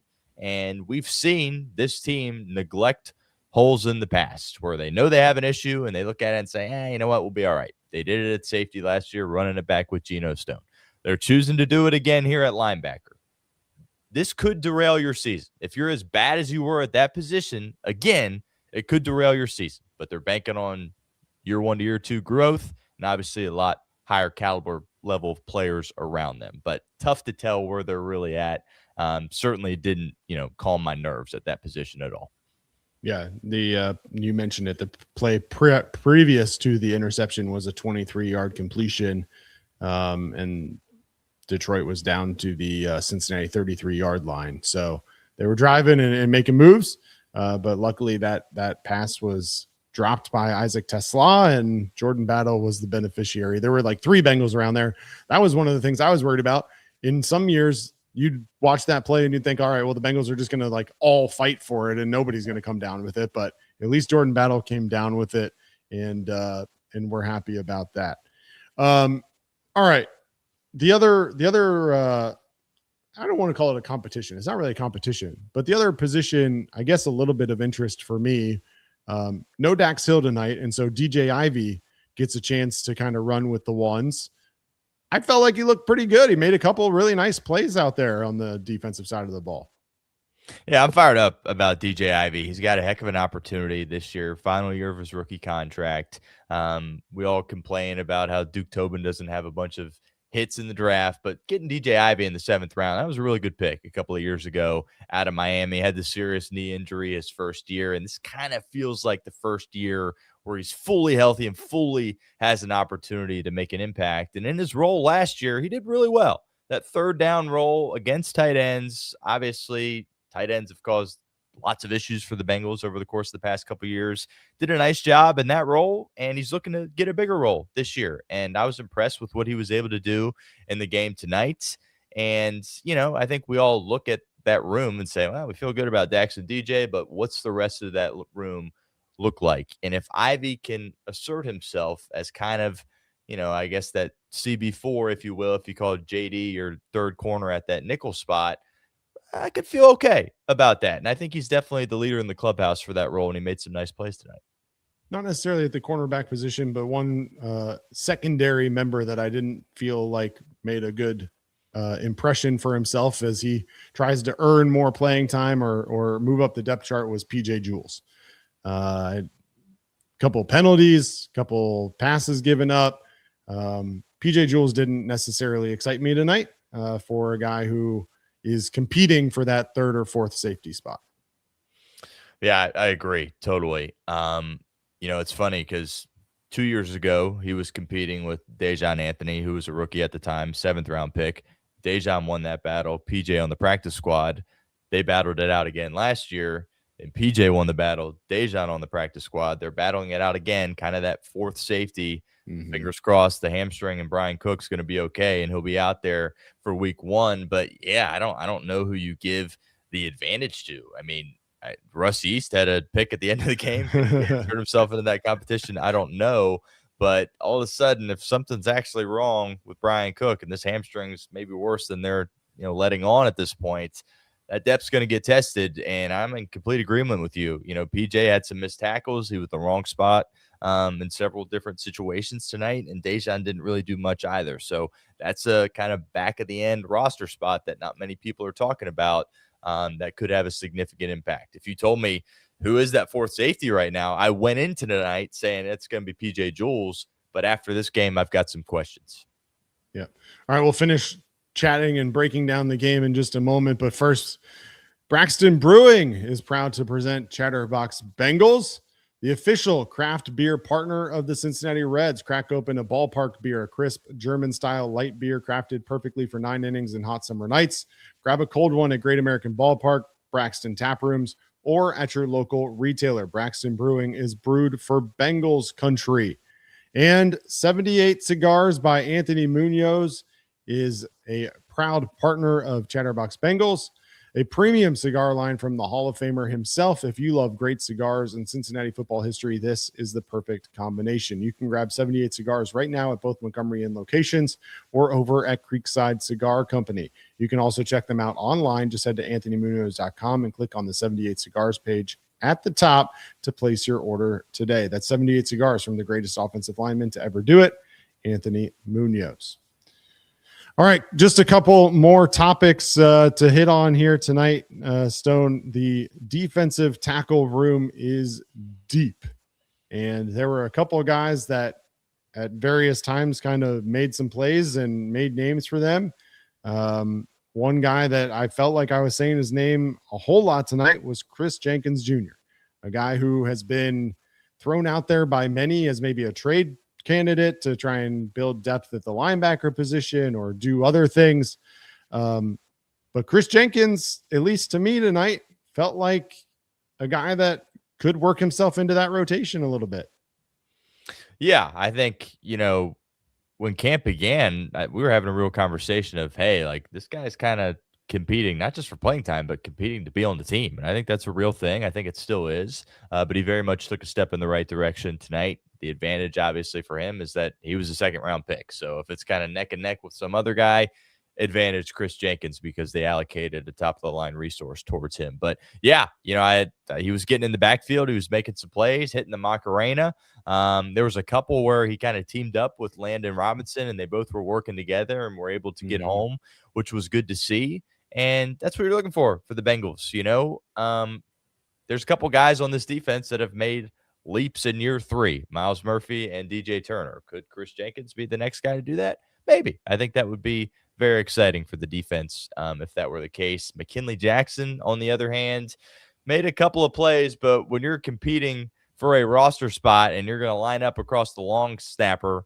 on a kick, that's not good. And I bet you Zac Taylor is pretty ticked off about that, and certainly Darren Simmons and Al Golden as well. So McKinley Jackson's got his work cut out for him, but it definitely was a step in the right direction for Chris Jenkins tonight. Yeah, you mentioned Landon Robinson. He had a couple big plays. Boye Mafe made a nice come from behind play tackle on a longer run where he was able to make the stop. So that defensive line doing a little bit of what it needs to do and hopefully continue to impress.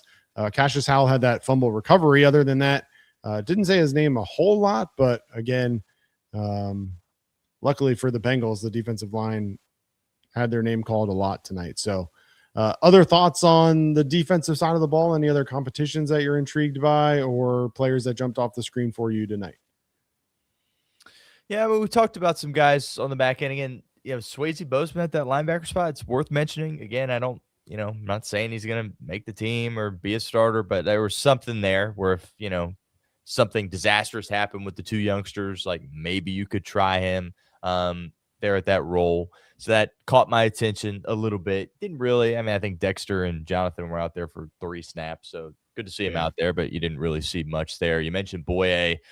Hard not to be really excited about Boye. You kind of hear some of the sound bites. He seems like he is he's got his head screwed on correctly, and he's all about winning in the team and making this team better. The fascinating thing with him is, okay, you're a rotational guy on a Super Bowl championship team, but can you be the 1 or the 2 on a defense. And that obviously is what the Bengals are asking him to do. DJ Turner was out there for a second. He had some nice plays. I give him a ton of credit, by the way. This day and age, National Football League, when you're up for a big time contract extension, guys, sit out, hold in, whatever you want to call it. He is all business, and he deserves a ton of credit for that. And he understands, I think, what's at stake. And he's like, this is a good football team. It's a really good football team. We have an opportunity to do something special. If he was playing for Cleveland, maybe he wouldn't be out there right now. But I think he understands that the Bengals have a great opportunity in front of him, and he's going to go out there and kind of let his agent, let the organization work through that and play. And, this day and age in 2026, he deserves a lot of credit for that. He made a nice play. No Dax in the game. Hopefully, he'll come back and be okay. He's dealing with some soft tissue stuff as well. But overarching thoughts, some good, some bad. Defensively, you would have liked the beginning of the game to be a little bit cleaner, but we won't really know until obviously the regular season gets here what exactly this unit looks like. But was it good to see Dexter Lawrence out there in stripes? You bet your bottom dollar. Absolutely. And we are all excited for Open in Orange just 1 month from today. But one other thing you should be excited about, if you're not, is engagement ring shopping. It should feel exciting because it is. Engagement ring shopping feels intimidating at times, but the team at Richter and Phillips can walk you through everything you need. It's a no pressure environment. You don't need to know anything going in.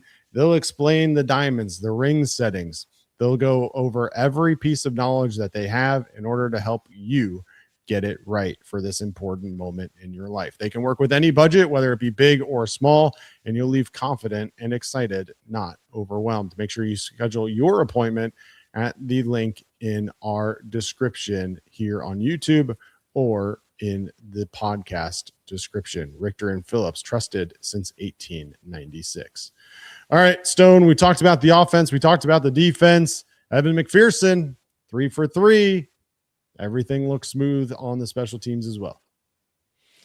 Yeah, I think, Evan McPherson quietly had a really good year last year, and he needed a bounce back year after 2024. Had some missed kicks there down at the end that kind of probably left a sour taste in his mouth, but overall had a really good year last year. Look, the ceiling for Evan McPherson is up there with the Brandon Aubreys of the world, where you look at him like, okay, he's the best kicker in football. Like, that's the ceiling for him. We saw that when he was a rookie. Obviously, it hasn't been there the past couple of years, but I think that's what he expects of himself. We know he has the leg. I mean, shoot, the 55-yarder that he banged, that would have been good from 65 plus. So that was really intriguing, and I'm excited to have Evan McPherson back, and obviously hope he has a good year.